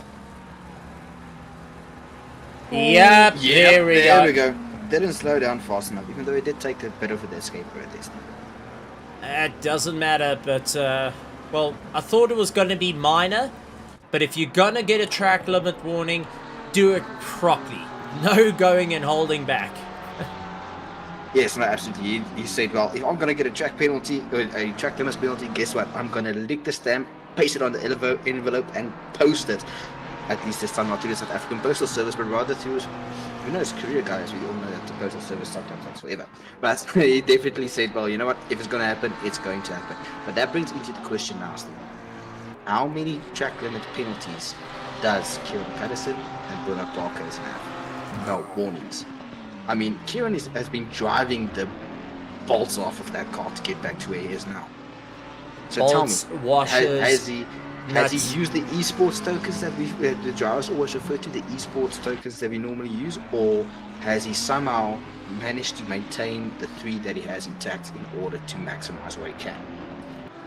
One person I can ask about track limits is Cameron DeBastos. What do you think about track limits?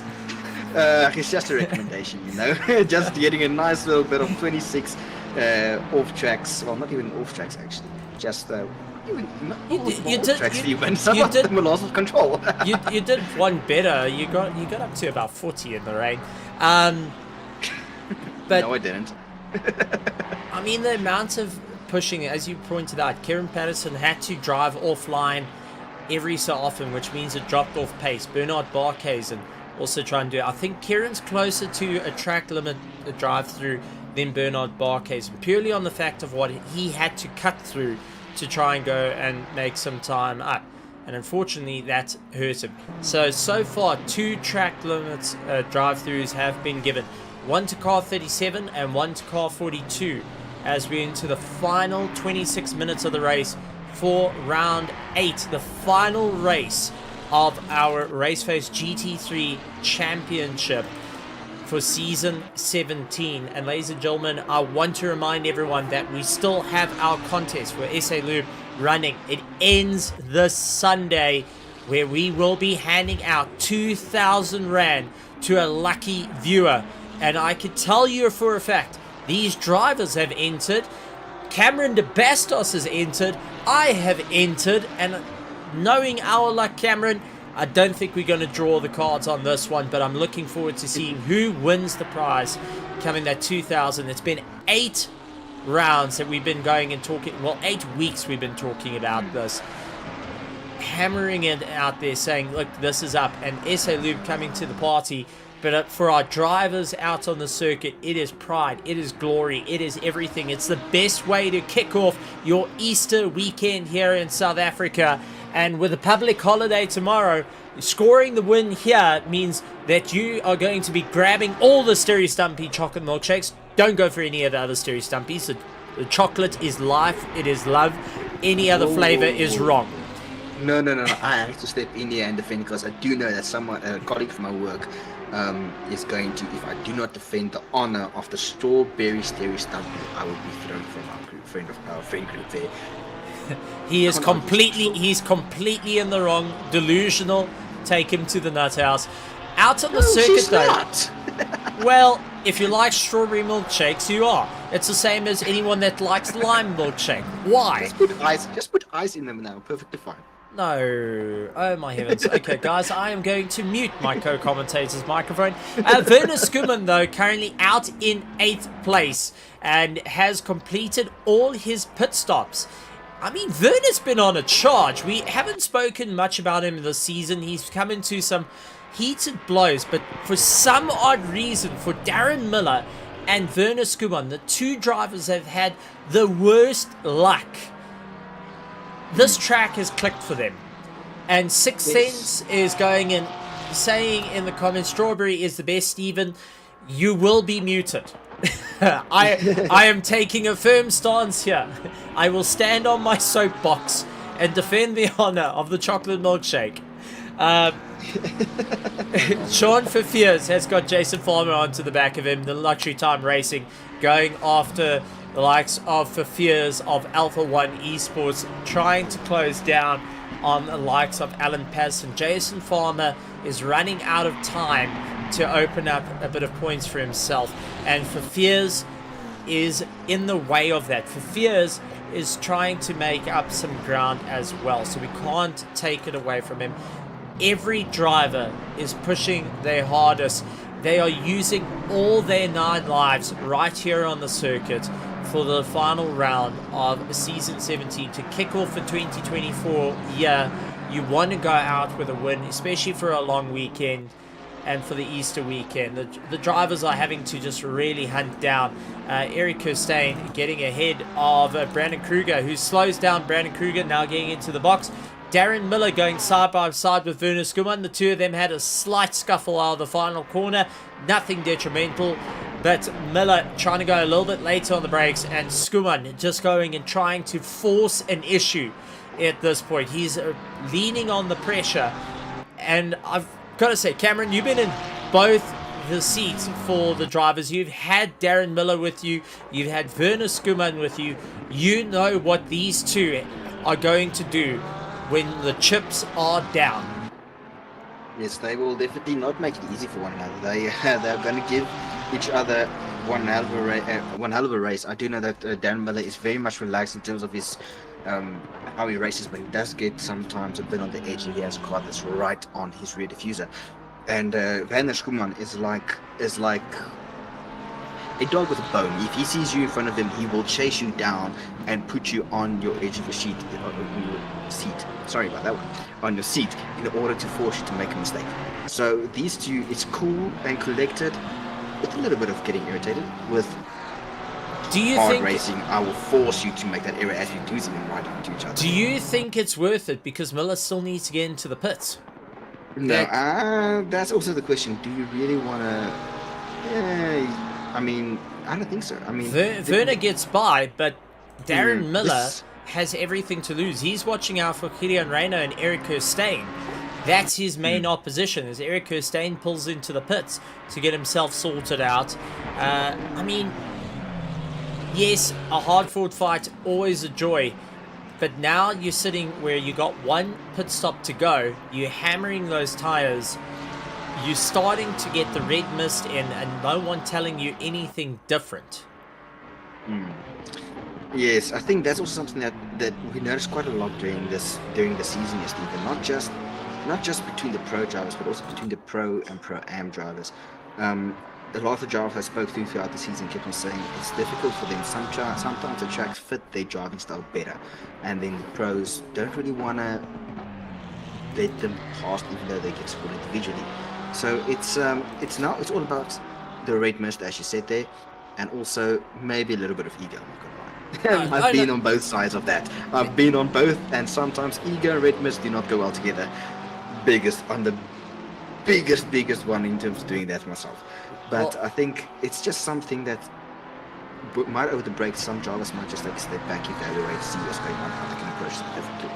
Gideon Reina at the moment has every opportunity to get underneath Darren Miller and actually go for the pit stop. Carry on putting pressure onto the back of him and swoop into the pits.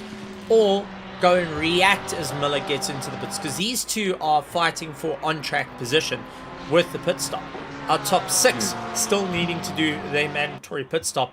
And that is Bernard Barkhuizen, Duplessis, Daniel Rowe, Kieran Patterson, Jean Leroux, and Mac van der Merwe.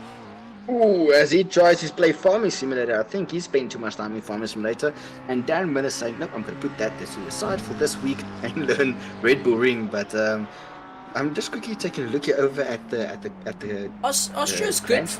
Austria's very good for farming, might I just add. But they've got the goats to cut it. They've got the goats to cut the grass. We know that.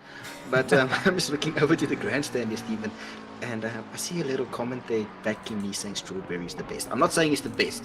It's good when it has ice in it. But chocolate is still the best. Why put ice in your milkshake? Well, sometimes hello, milkshake is literally ice cream. It's milk, and you're adding water. That's been frozen. But you're adding water. Why? Some people like to turn it down, just get a nice mellow taste there. And this is why you lost second place by 11 points, because you're on the wrong team. I missed second place because I missed the first round. No, it's because you're talking about ice in a milkshake. Kieran Duplessis has pulled into the pits, so he's getting himself done and sorted out. Will be coming out in 6th place.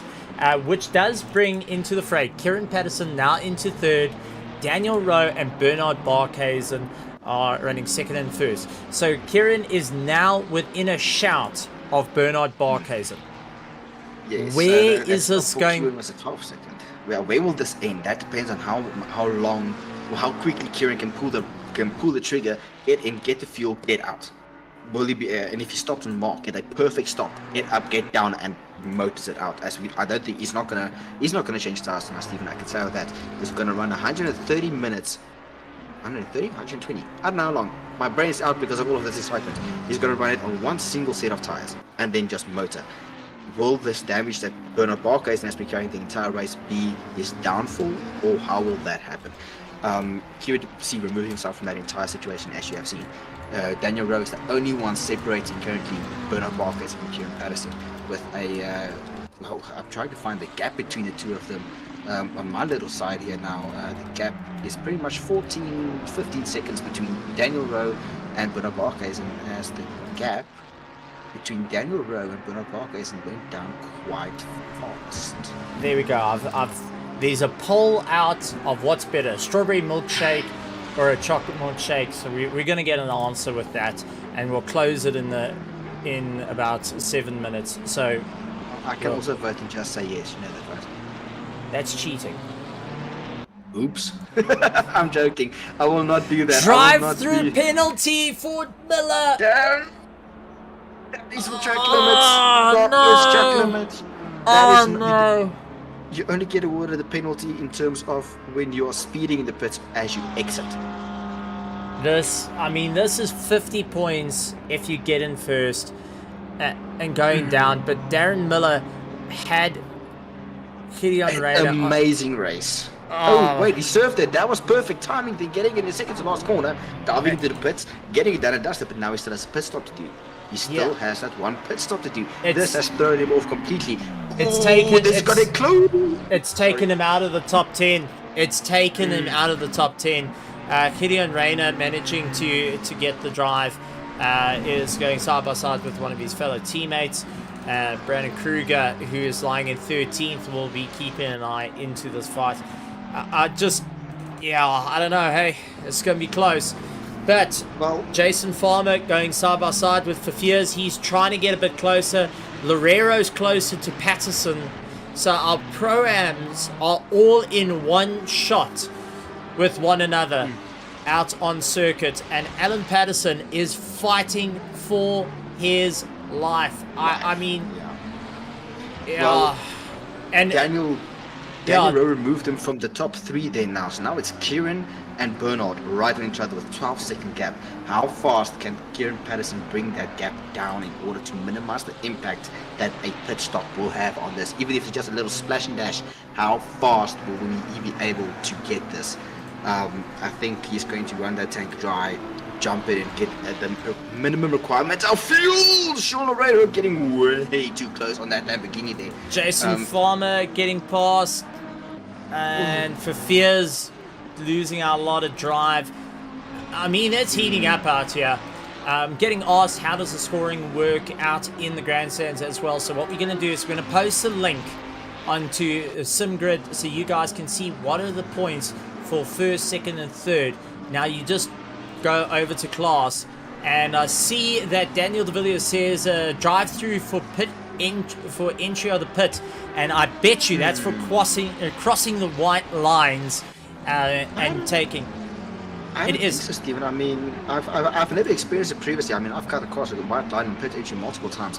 I think what happened is it's part of the it opens up, so it actually gets a solid line. Then it has a bit of a where the track and the pit lane are two separate. You have a bit of a triangle that you go and you cross over the triangle to get into the pits if you're out braking yourself, and that counts as track limits that's brought into it. So it is the white.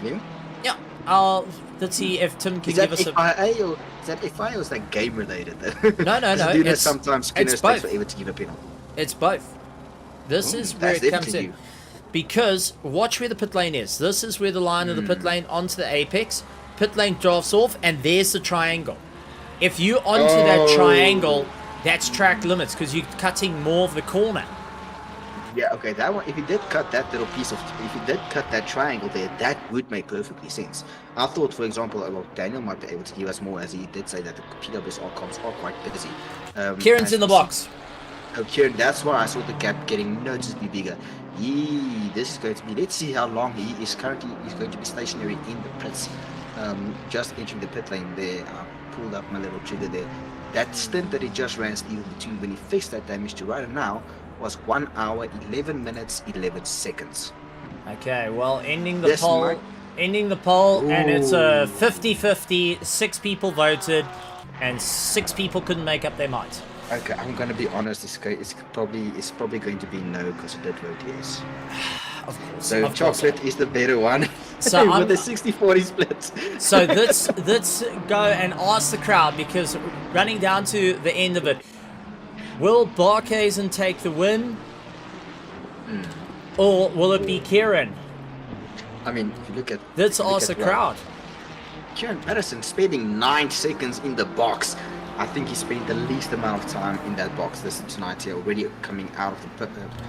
Mac van der Merwe with the drive-through for track limits. That is number 4 for the evening, Stephen. Yeah, no, that's it. And the poll has gone up. So for everyone to go and take a look, the live question, so the Q&A, sorry, that's been put as a Q&A. So let me get rid of that one. Still fiddling around with this because I will want to see what the audience says. Will Barkhuizen take the win? Or will Kieran? Yeah, because this is literally going to be right down to the wire now. So Bernard needs to have at least a stop of, I'd say about, when Kieran went to the pits, I believe the gap was maybe 11 to 12 seconds. Bernard will absolutely need to have the perfect stop, nail it on the spot and get it out there. Daniel Rowe had the better stop between them, getting only 6 seconds stationary in the box. Okay, but so taking a look, Bernard Barkhuizen is 28 seconds ahead of second place at the moment. Mac van der Merwe with the drive-through penalty. So he's getting that served. That's not going to help him. That's going to take him down the order as well. So Miller and Mac van der Merwe will still need to get the run. Bernard Barkhuizen 28.7 seconds ahead of Jean Leroux. And 15 seconds behind Jean Leroux is Daniel Rowe, followed by Duplessis, then only Kieran Patterson. So, well, 6 Saints did bring in quite an interesting point there. He might take it on the road, but what happens after the race will be quite interesting, as the gap currently between the drivers, well, between Kieran Patterson and Bernard Barkhuizen is almost a minute. It's a minute gap, but the question is, he's closing quite fast on Q and Duplessis. Will Q jump out of the way and say, listen, you're not my fight.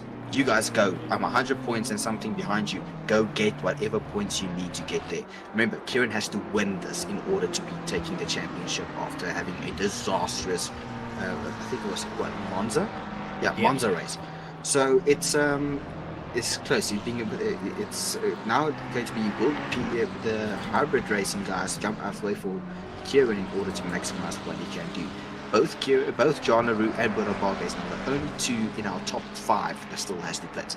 And depending on when Bernard pulls that trigger, is going to decide what will happen. I can just see De Villiers running down pit lane, baby in hand, to go and talk to hybrid racing and say, Daniel Rowe, Duplessis, please move out the way. Just let Kieran go by, let him race. But at the same time, Daniel Rowe is fighting for his position in the championship. He may be out of the top 3. Doesn't mean that he is out of a championship position. Then you've got the likes of Duplessis, who's coming back on saying last week at Monza that he will not be flying out to Austria. And that was him tickets. Now here to prove a point against Bego Krobler and the rest. He's trying his best at this point. He wants to get a positive result. And with John LaRue and Barkhuizen needing to still get in the pits, Duplessis has an opportunity to put himself into the top 3, because Daniel Rowe theoretically is lying in second position, followed by Duplessis out in third. Well, here's a little something interesting to know, Stephen. Bernard Barkhuizen is behind the other running PWSR car, the Porsche of Darren Miller. Will team strategies start to come in to push him into Kieran Patterson? Just keep him up a little bit. Yes, it might lead to a bit of a penalty, but hey, you never know. Team strategy is always the best thing about this racing. It's quite fun. He's moving over to center the circuit, just letting you know that the braking marker's a little bit out of reach there.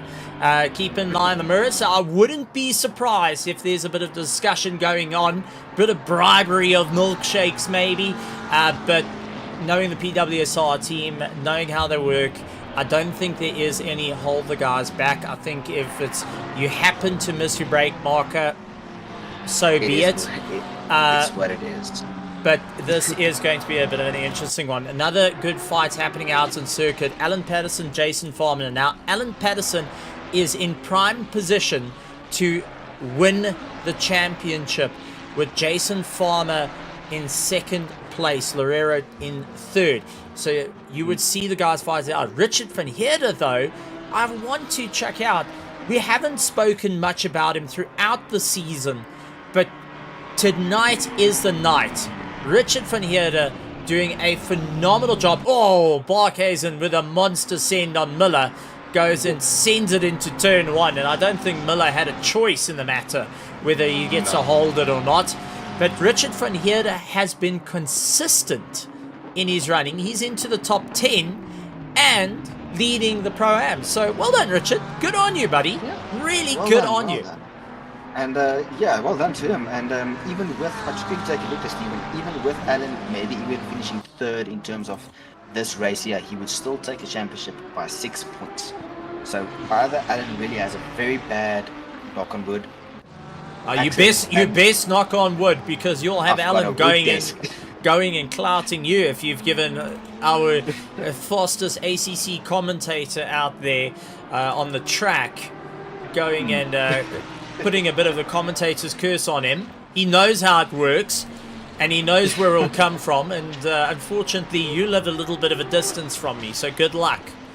Well, next week I might be in his piece of the neighborhood. So Farmer off into the dirt, and Farmer gets out of the running there. That's a bit of a sigh of relief for Adam Patterson, because him go as Jason Farmer goes wide, as we see Darren Miller jumping into the pits to serve his penalty. Yes, he was early in the pits, but that unfortunately was for a drive-through for track limits. And this just releases Bernard Barkhuizen to go. Nothing to worry about seeing a yellow Porsche right in this rearview mirror. So Kieran Patterson right on the rear diffuser of that McLaren there. I don't think Q is going to let him by that easily, eh? It doesn't look like it. No, Kieran getting all out of shape on the exit. So we're going to close our poll, and as we end into the final 5 minutes and 28, I've got to say I like the poll.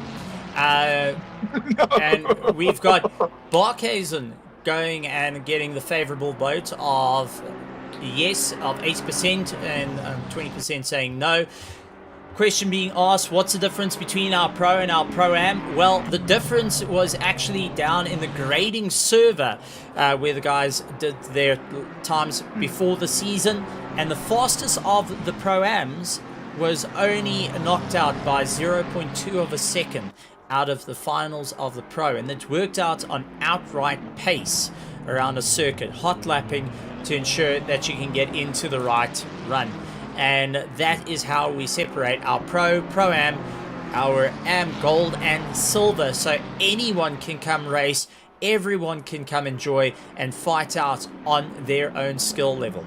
At circuit we have our Pro and Pro-Am that are racing together, and in the other server, which is being commentated by Ultimate Buerta, is actually our Am Gold and Silver racing together. They also having a ton of fun out there, and a big shout out to them. The last 4 minutes of the race though to go, but Bernard Barkhuizen in the pits. Okay, so Let's see what this one is. Okay, so Bernard's in the pits. Kieran is stuck on the back of Duplessis, and Daniel Rowe is there as well. No, A 5-second stop for Bernard Barkhuizen was able to get a 1 second slower, well, faster stop than Kieran Patterson, as they are now crossing the line.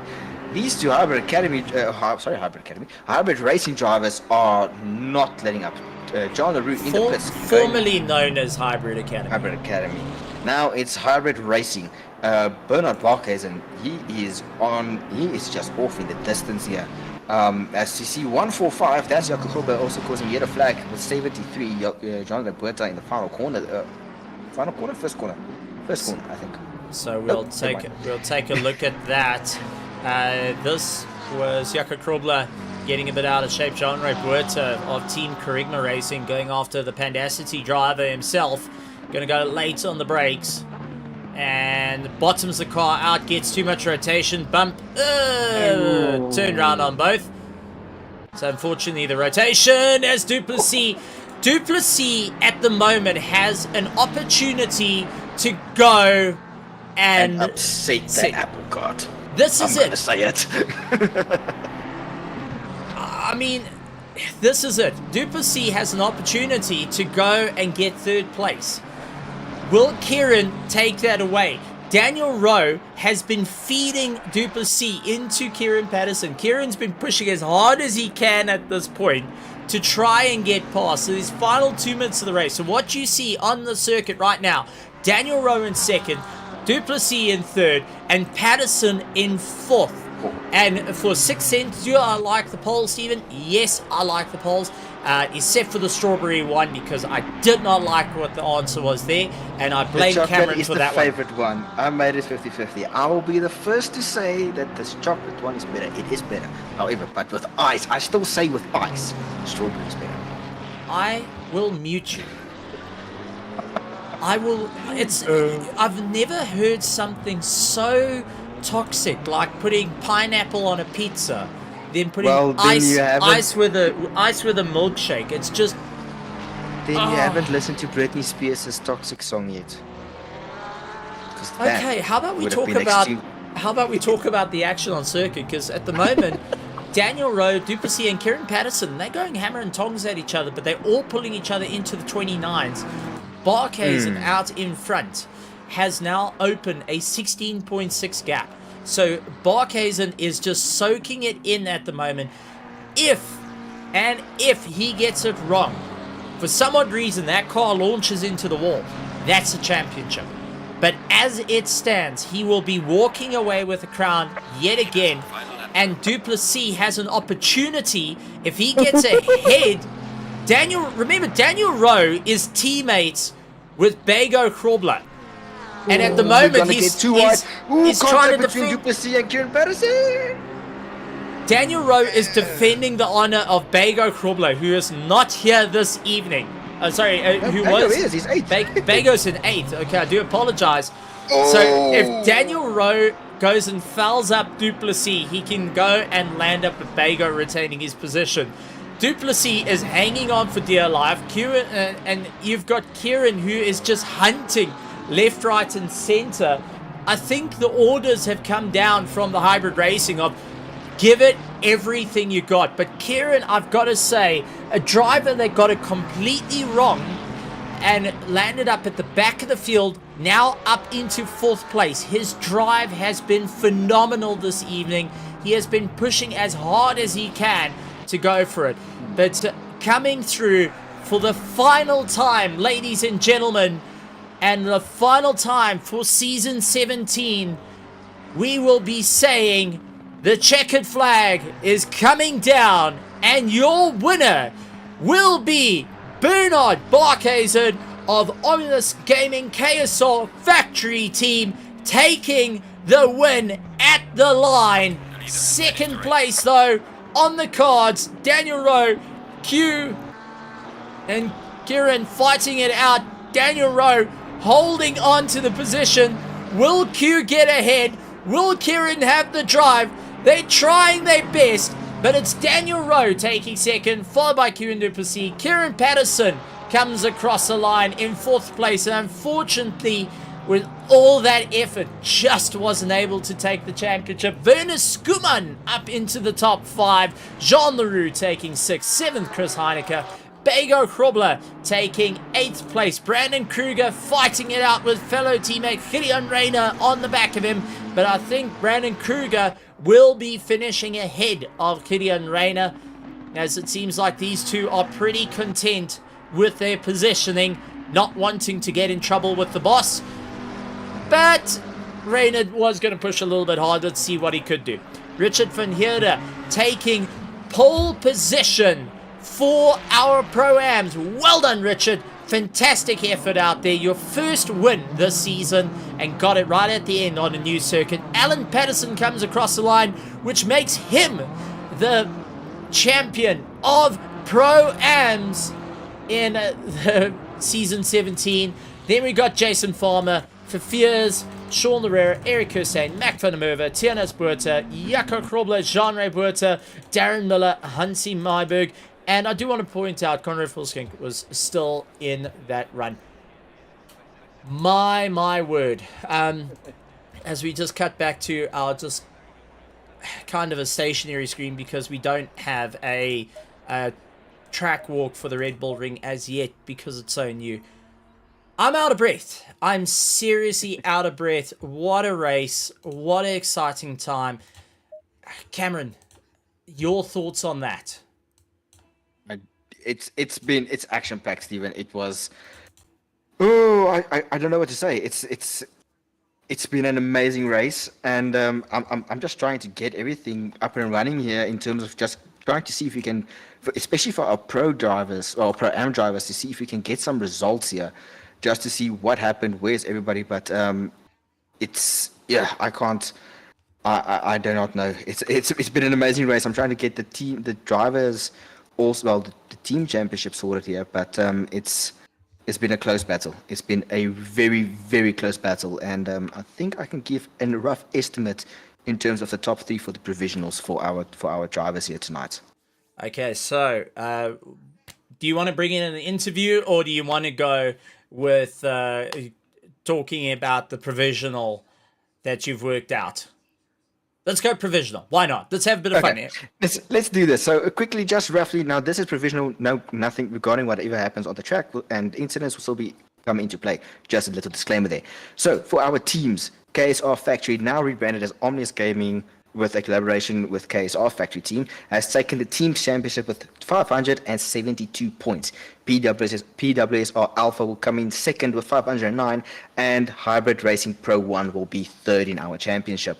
And then looking over to our Pro-Am guys, the team that took the lead there going in was the Pandacity Mad Mac team running, I still haven't figured out that points there, but they were in the lead, and then LTR Racing coming in second with being tied for second with PWSR Bravo. So it's definitely a very close race, but well done to the teams that have won there tonight. And then of course our Pro-Am Championship, Driver Championship, Alan Patterson becoming the newly crowned Pro-Am GT3 RaceFace Championship with a nice total of 301 points. Jason Farmer being second there with 285, and Sean Larrero being 276. Well done to the top three there. And then of course for our pro drivers, just quickly looking here again, it was Bernard Barker taking the lead there, and Kieran Patterson coming up second with John LaRue being in third, and Kewen jumping a position to take the place from Brandon Kruger and coming in fourth in the championship there. Well done to all drivers tonight. Okay, so with that being said, let's go with our interviews. We're going to start off with Kewen Duplessis, and then we'll be moving on to our AM champion, our newly crowned AM champion, Alan Patterson. So let's bring Kewen Duplessis into the box. Kewen, welcome to the commentary box. Well done for a driver that said, I won't be getting on a flight and flying to Austria, to going and getting third place with Daniel Rowe not giving you an inch, a centimeter, a millimeter, a mile, a kilometer, anything. You had to fight it out, and you had Kieran Patterson on the back of you. How are you feeling with that result? I'm quite happy about the result. I came in with this race to try and at least get a podium, which was successful. And then the cherry on top would have been the win, but I went for a bold strategy, and it didn't especially worked out quite well. I got stuck behind traffic and lost a good amount of time. But I think for what it's worth, P3 with this strategy working out not as planned, I think is the best outcome I could have asked for. Absolutely a tremendous run, and well done. And it was also just great to see the sparring going on between Kieran, Daniel, and yourself right towards the end. Nose to tail racing. Was there any communication of getting past one another, or was it all out racing, no holds bars, whoever takes it, takes it?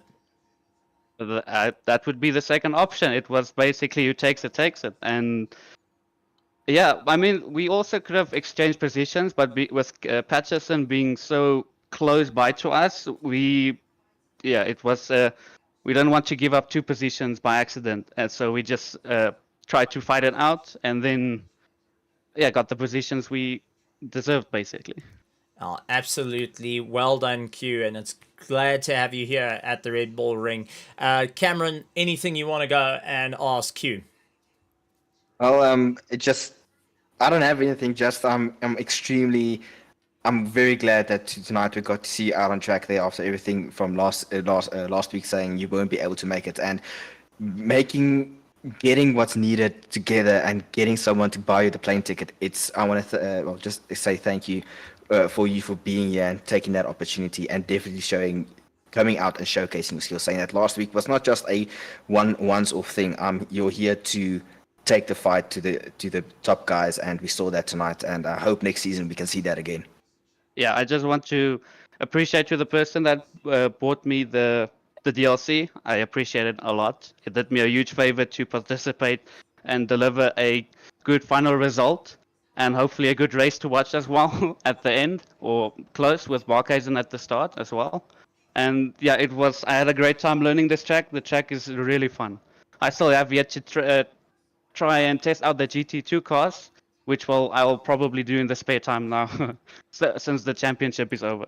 Anything you want to say out to all the spectators, the drivers, the teams, everyone watching now, and keeping an eye on all the action? Anything you want to say out to them before we let you go and have a chat to your teammate, Daniel Rowe? No, I just want to say, well, for everyone that sticked around for the whole race, or the whole championship actually, for all the spectators, the commentators, and the admin specifically for just setting this up for 17 seasons in a row and heading fast towards the next season, which is season 18, which I can't wait for, because I feel like I can, with the McLaren learned under my belt, I think I can fight on the podium next season as well. Absolutely awesome. Well done, Mr. Duplessis. Go and enjoy the festivities with the team, and we'll have a chat to you later.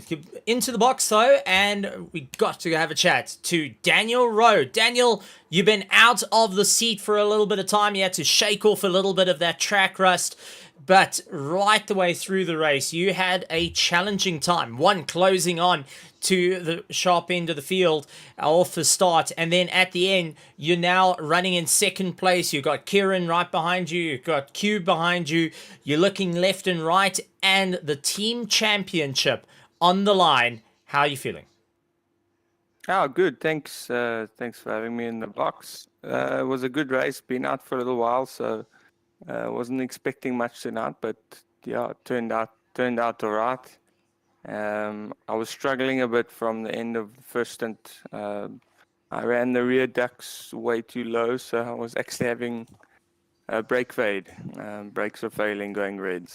But managed to hold on. I think Ewan had a few opportunities to get through, but he's still got to learn to be a bit more aggressive at times. He's maybe a little bit too gentle on his opponents, and him being the nice driver, it allowed me to stay in front. So, and we fought initially, but towards the end, I think the last lap, we just decided just hold it together, rather get a double podium than lose that opportunity. So, yeah, and congrats to whoever won the championship. I assume Barkhuizen won it. Barkhuizen won it and did enough to claw his way to victory. And well done to Hybrid Racing on the triumphant charge. Cameron, anything you would like to ask Daniel Rowe before we going to leave the floor to the head of the Hybrid Racing team to talk to our spectators? Well, no questions come to mind, but great race tonight there, Daniel. It was always fun to see you racing there. Having shared the track with you, I can say watching is just as much as fun as racing against you there. So, but well done, great race, really, really fantastic drive, and well done on the second place on the podium there.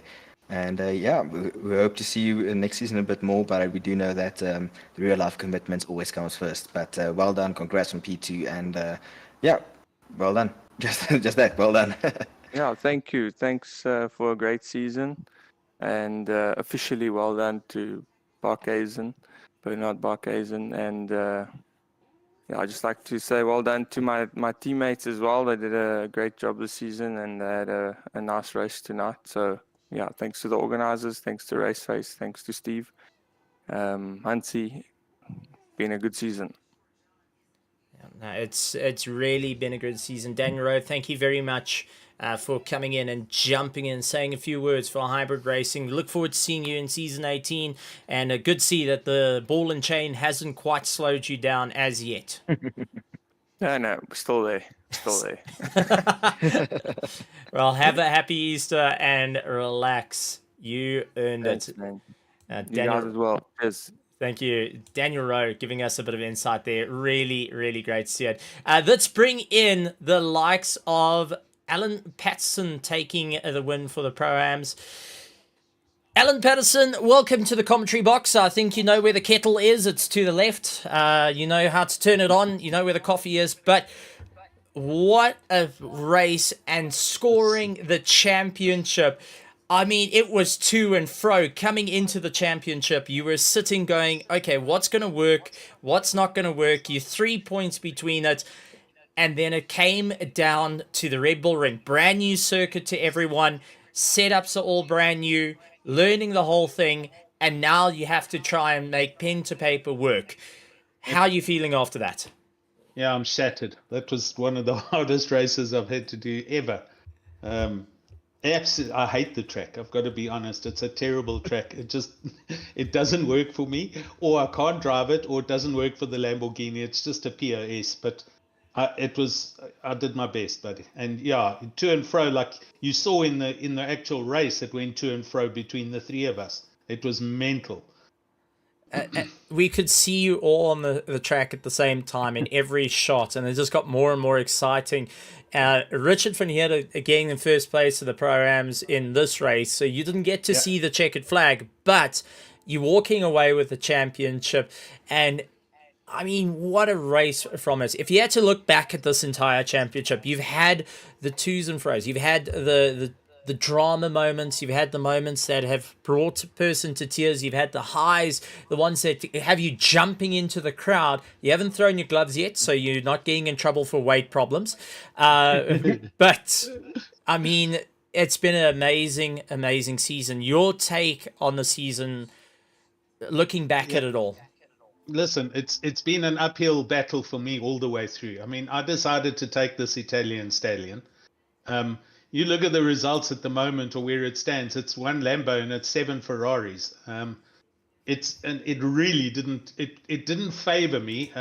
I did my race face, the quali laps at the start of the season in the Ferrari, and then still went back to the Lambo because I wasn't 100% confident, and I know the Lambo from last year, so I was going to stick to it no matter what.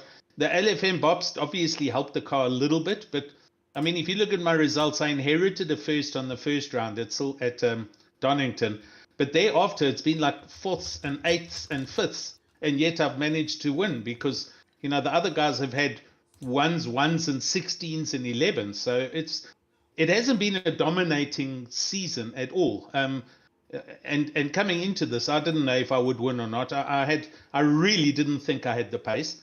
My teammate, for instance, Darren in the Porsche, was doing 28.5s and 28.4 race pace, 28.6s, and I couldn't get under 29.2s. And yet Jason and Sean behind me were doing 29.3s and 29.4s. So I can't put pen to paper here. I don't know what the problem was, but it just didn't work. But I managed to not spin the car and not have an accident, and there we go. Well, before I hand you over to Cameron's questioning, I'm going to ask one more question. Paul Ricard or RedBull Ring? Paul Ricard. Don't be silly. What a stupid question. Take 2 shots for that. These 2 chocolate milks. Oh, if you heard what Cameron was saying, he said you add ice with a milkshake. So we will get there. I will. That's part of my line of questioning for the Pro-Am champ. Don't worry about that, Stephen. I'll leave the floor to you, Cameron. Okay, well done. First of all, well done, Alan. That was a Thanks, well Cam. fought victory. From one ex-pro M champ to the newly crowned one. Well, really well done. I know the time that I spent with your team. You always said no, you're not fast enough, or this and that. Well, clearly you're wrong. It seems that somewhere Kieran might have given back some of the speed genes there somewhere. But well done on the race there, and Thank you. well done on the hard fought victory. Now to come back to well, before the other questions. Yeah. You say now that you said you qualified with a Ferrari and you Yeah. jumped back to the Lambo. Going into the new season, do you think you will be sticking around with Lamborghini, or will you be No. maybe changing the cars, going to the Ferrari, trying the Porsche? No, Go forget around the from there. Porsche. No, let's not waste time with the Germans. We'll stay Italian. I drove the Ferrari in the what's that thing called that we all have to do at RaceFace? The quali heats. The grading. The grading, grading heats. yes. That's it. And with Kieran working on the development of the car, we then raced in the 9 hour, and I was pretty quick there. I was doing very quick lap times in the 200s with the Ferrari with full tanks. So it's a very forgiving car, and it can be driven easily. It kind of reminds me when I started the first car after the Lexus, I got into the Aston, and they were like the easiest cars to drive as front engine. But out of the mid engines, the Ferraris, the BMWs just got too sluggish. I don't want to go back to that. I cannot get the McLaren to go like you and the other guys. So I'm moving to the Ferrari. It's unfortunate, but we need to go to a car that the team is developing.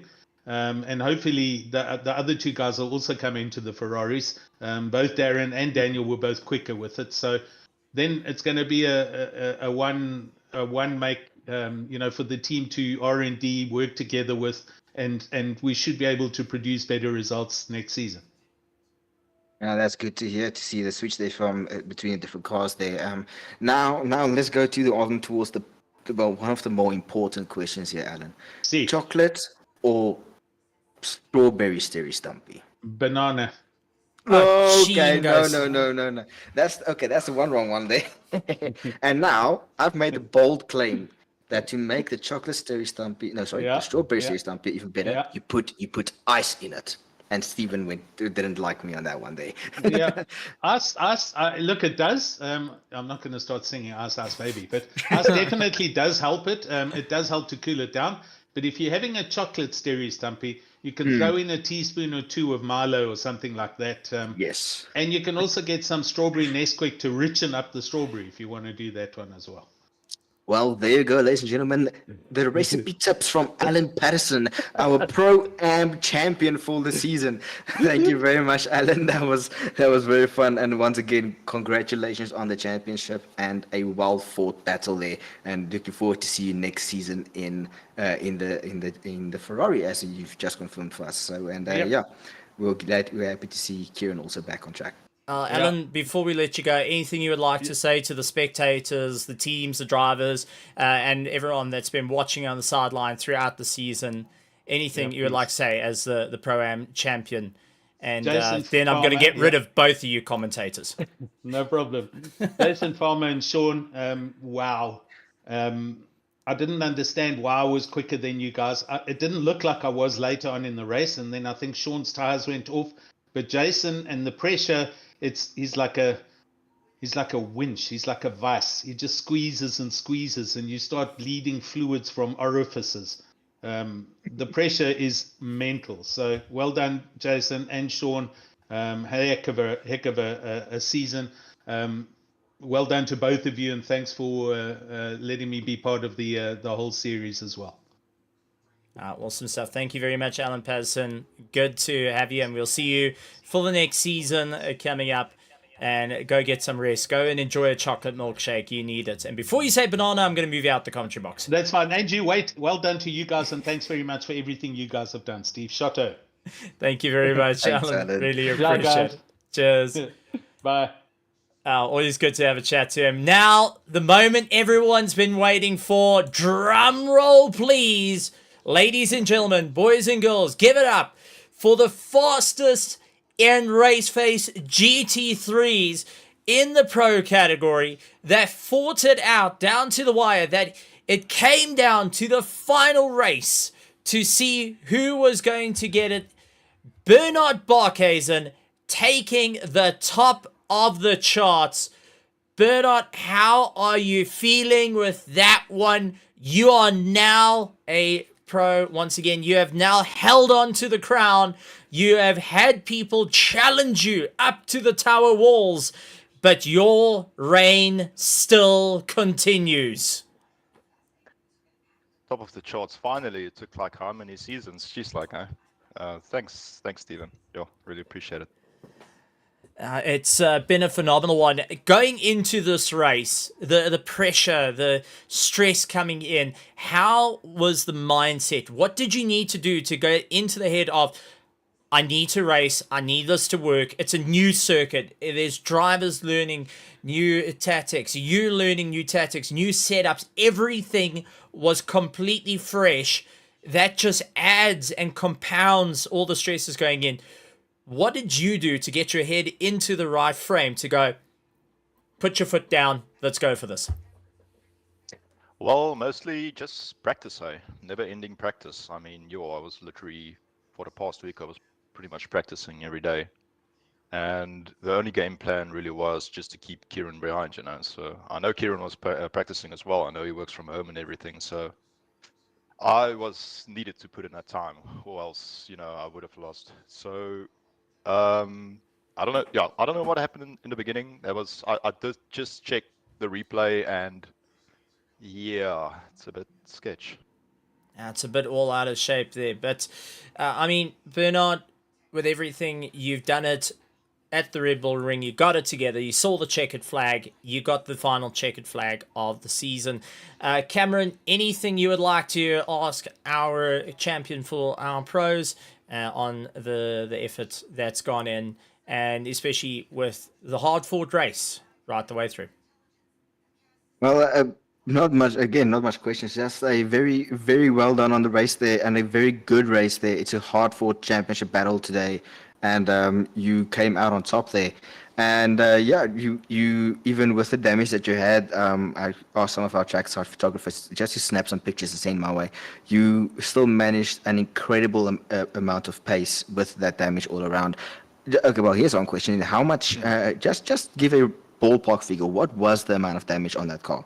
That's a very interesting question, actually, because so the damage was 20 seconds, and I did not really understand how I was still on the pace. I don't know. I mean, I literally hit the wall completely sideways. I mean, I didn't go head in first, so it might have just been side damage only. So yeah, I don't know why I was still on pace. I was focused, and I knew what I needed to do. And the thing is, you never know if Kieran's going to bounce back where he can. That's Kieran. I mean, he's brilliant as well. So yeah, I don't know. It's just lucky. Maybe the McLaren is just unbreakable. Well, I think the McLaren has passed through my hands, so I can probably say it might be unbreakable. But yeah, well done on that pace, insane pace, and well done again on the hard-fought battle. Thanks. Well, Bernard, anything you would like to say, or to the spectators, the admins, the drivers, the teams, everyone watching, and just take a look at the action. You are the champion. You're holding on to the crown. Anything you would like to say to the loyal subjects out in the world? Yeah, look, Stephen, the first guy I'm going to thank for everything, because, nothing would have been possible without the Don, Bert Zuchu. This champion, this win tonight is basically for him. And Stephen, you and Cam, you guys in the commentator box, you guys are doing a brilliant job. You guys are so professional. And I don't think, literally, we couldn't have asked for anyone better. So for you guys and for the guys at KSR, I mean, they always had my back, and I'm just very thankful for everyone being around. And yeah, it's basically for everyone. Thanks. Well done once again, and go and celebrate the win. You definitely went and earned it with a dominating victory. Thank you, Bernard Barkhuizen of the OG and KSR team. Just guys, thanks. Cheerio. Wow. We've got Kieran Patterson to bring into the box. Kieran Patterson, welcome to the commentary box. Not quite holding on to the crown this time around, but what a stellar drive from the back of the field after an incident all the way into fourth with second place 0.2 of a second ahead of you. You must be worn out of note because that drive over the course of 1 hour 30 is one of the hardest drives we've seen all season. Yeah, thanks, Stephen. A bit broken, to be honest. Didn't want things to go the way that they did over the last 2 rounds, and unfortunately they did. So, not much you can say. I mean, yeah, not much to say, unfortunately, for this one. You know what, Kieran? Yes, it didn't work out the way, but you know what? Taking a look out to the grandstands and seeing all the faces out there, the eyes open, the celebration, the cheering that was going on. We had drivers from opposite teams that just got behind you of watching this push. You might have not won the crown, but you've definitely won the hearts out there in the world of RaceFace and the world of SA Lube. And that's something that is, in my personal opinion, the hardest to go for. Yes, you didn't get this one, but there's plenty more racing throughout the year. Season 18 is going to start. We heard there's a bit more development coming in. Alan was saying there's a bit more development coming into the car. You've won the hearts of everyone out there, and it's only a matter of time till you reclaim your place on the throne. We saw the fight. We saw what you could do. Take us through that final lap where you had the likes of Daniel Rowe, you had Duplessis and yourself all hammer and toe at one another right to the wire, pushing the boundaries in where your braking is going to be on a circuit that is very new, heavy degrading on tires, and you had a single set of tires throughout the entire race. Well, yeah, talking about the strats at first, we had great pace.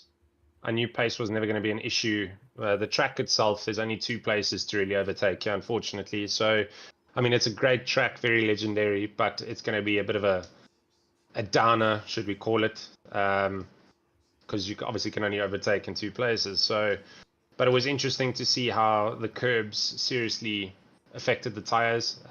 Pressure losses happening on the right side, both front and back, from about 50 minutes left of the race. So it was a bit of a struggle, but as the car got lighter, it started getting quicker. So if we didn't have all the bad luck and better tire pressures, then who knows, maybe the result would have ended differently. But from a team point of view, we are happy that Alan won the Pro-Ams. Very happy with the overall results for all the guys. Can't really say much. It's things to look forward to going into next season and things to just improve on. So yeah, we're hoping to develop in the right direction, and we'll see what happens in the future. But unfortunately, this was probably my last one for the summer. I might do the endurance race that comes out when Nordschleife happens. But other than that, this is unfortunately me until probably October. Now, for anyone that doesn't know, Kieran Patterson is one of our star cricketers that has even gone overseas to represent South Africa. And Kieran, on behalf of all the South Africans, thank you so much for stepping into the cricket sport. It's always fantastic to see you in sim racing. And as much as cricket's a bit of a foreign language to most of my family, including myself, it's always great to meet an athlete that reaches the top echelons and is able to represent our country. So from South Africa, thank you very much for all that. Cameron, anything you would like to say to Kieran before we let him go to celebrate with his team of PWSR?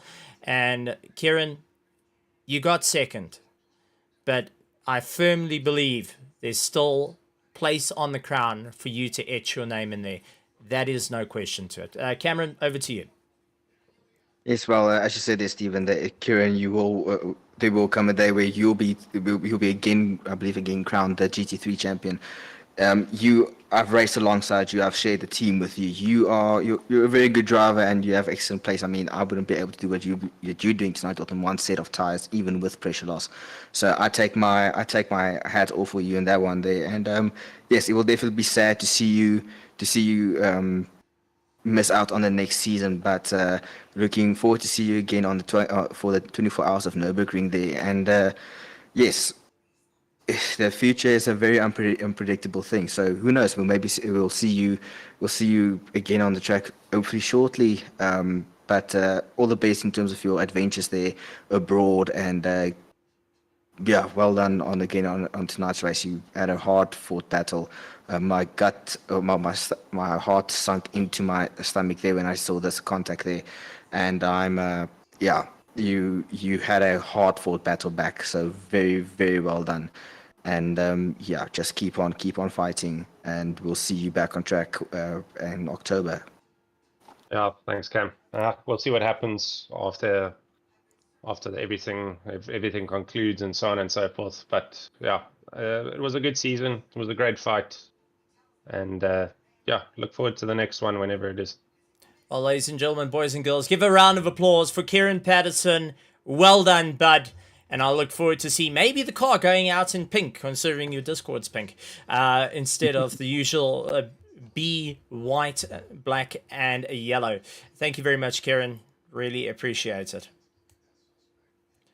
Kieran Patterson doing a phenomenal job. We're going to bring in a person before he runs away.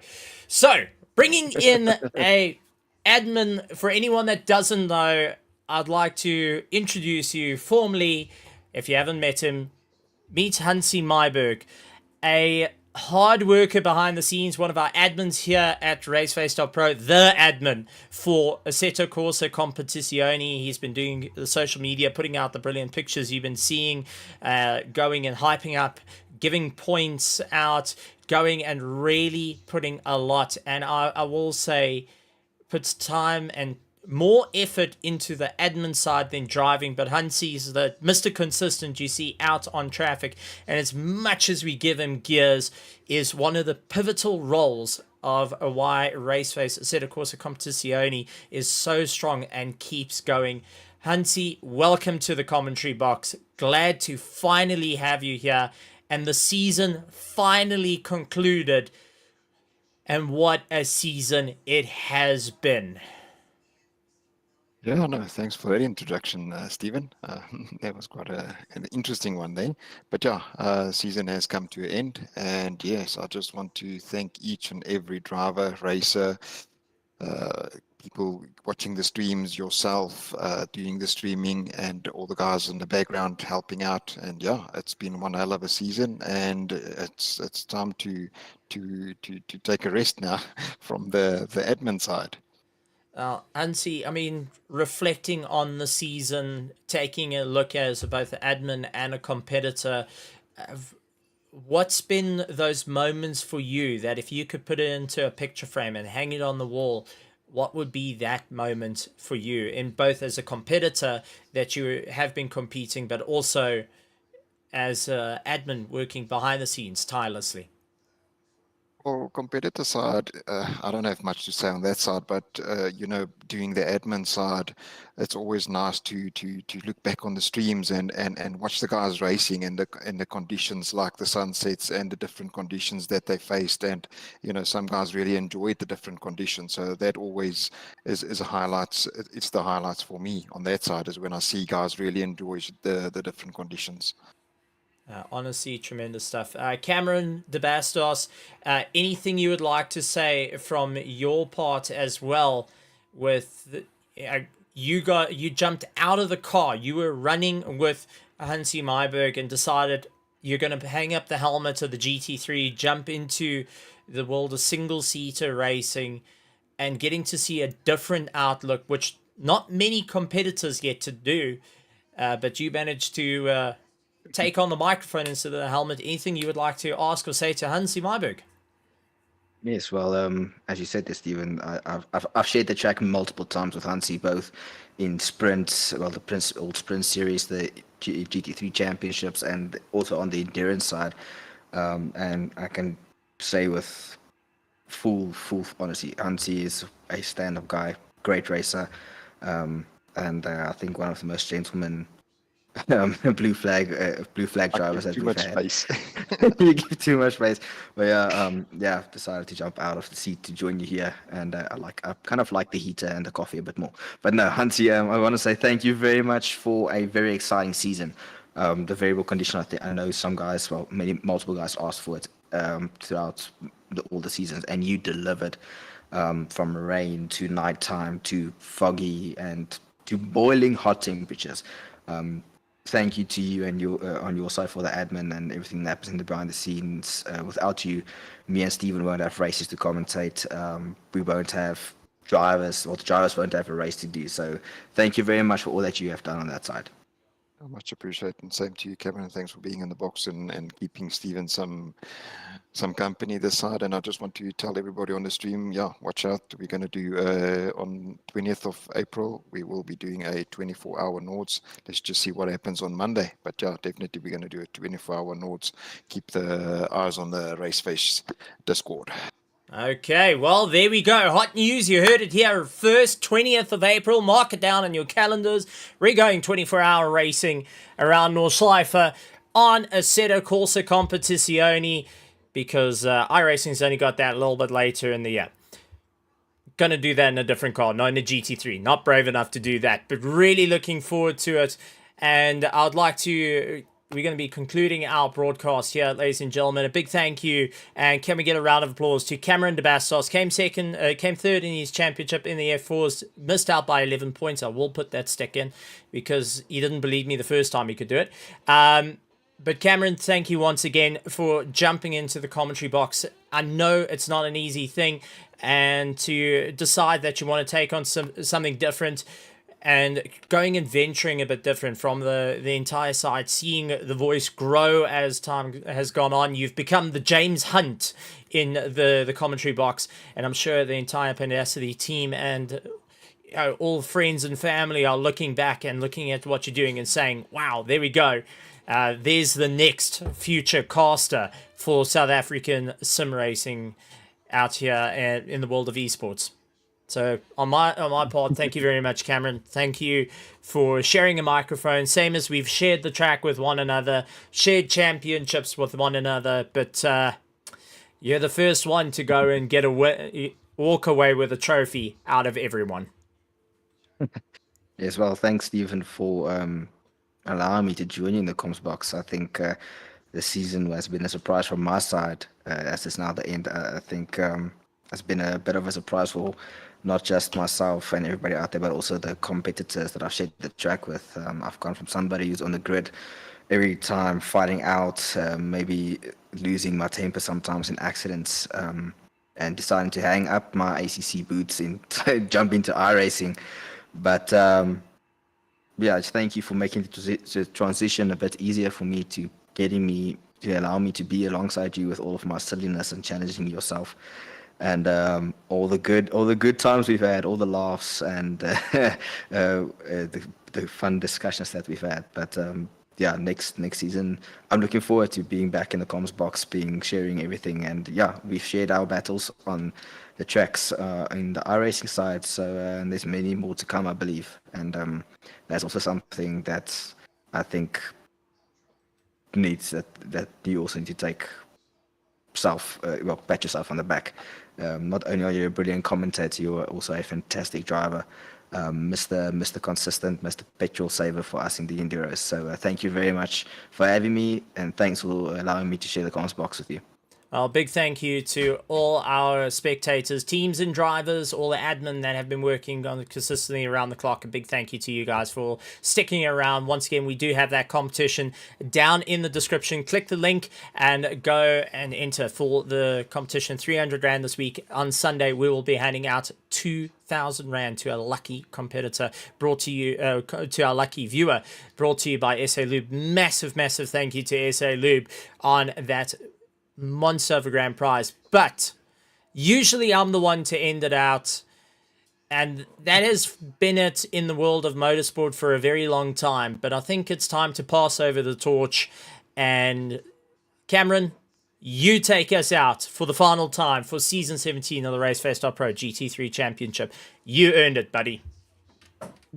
Thanks, Stephen. Well, thank you everybody for joining us tonight on the RaceFace.Pro YouTube channel. Be sure to like, subscribe, and tune in for more action-packed racing. Yes, we might be taking a small break now, but we will be back guns blazing in a few weeks with our registration opening up for the F4 Championship on Monday, the 1st of April. No, this is not a joke. On the 1st of April, the F4 Championship will be having its registrations open there. And then also oh my word, why am I struggling with my words? And then also be sure to look out. The Endurance Championship will be starting and firing up soon. So be prepared for some action-packed long endurance racing where multiple teams will fight it out for over 12 hours, 9 hours, and even 24 hours around the new track, the Nürburgring, also dropping on Monday. So be prepared, and it's not over for the year yet. It's still very long to go in the year, and we've only reached the 4th month now. So with those words, I would like to say good night, good morning, good afternoon, and thank you everybody for joining and on this season of the RaceFace GT3,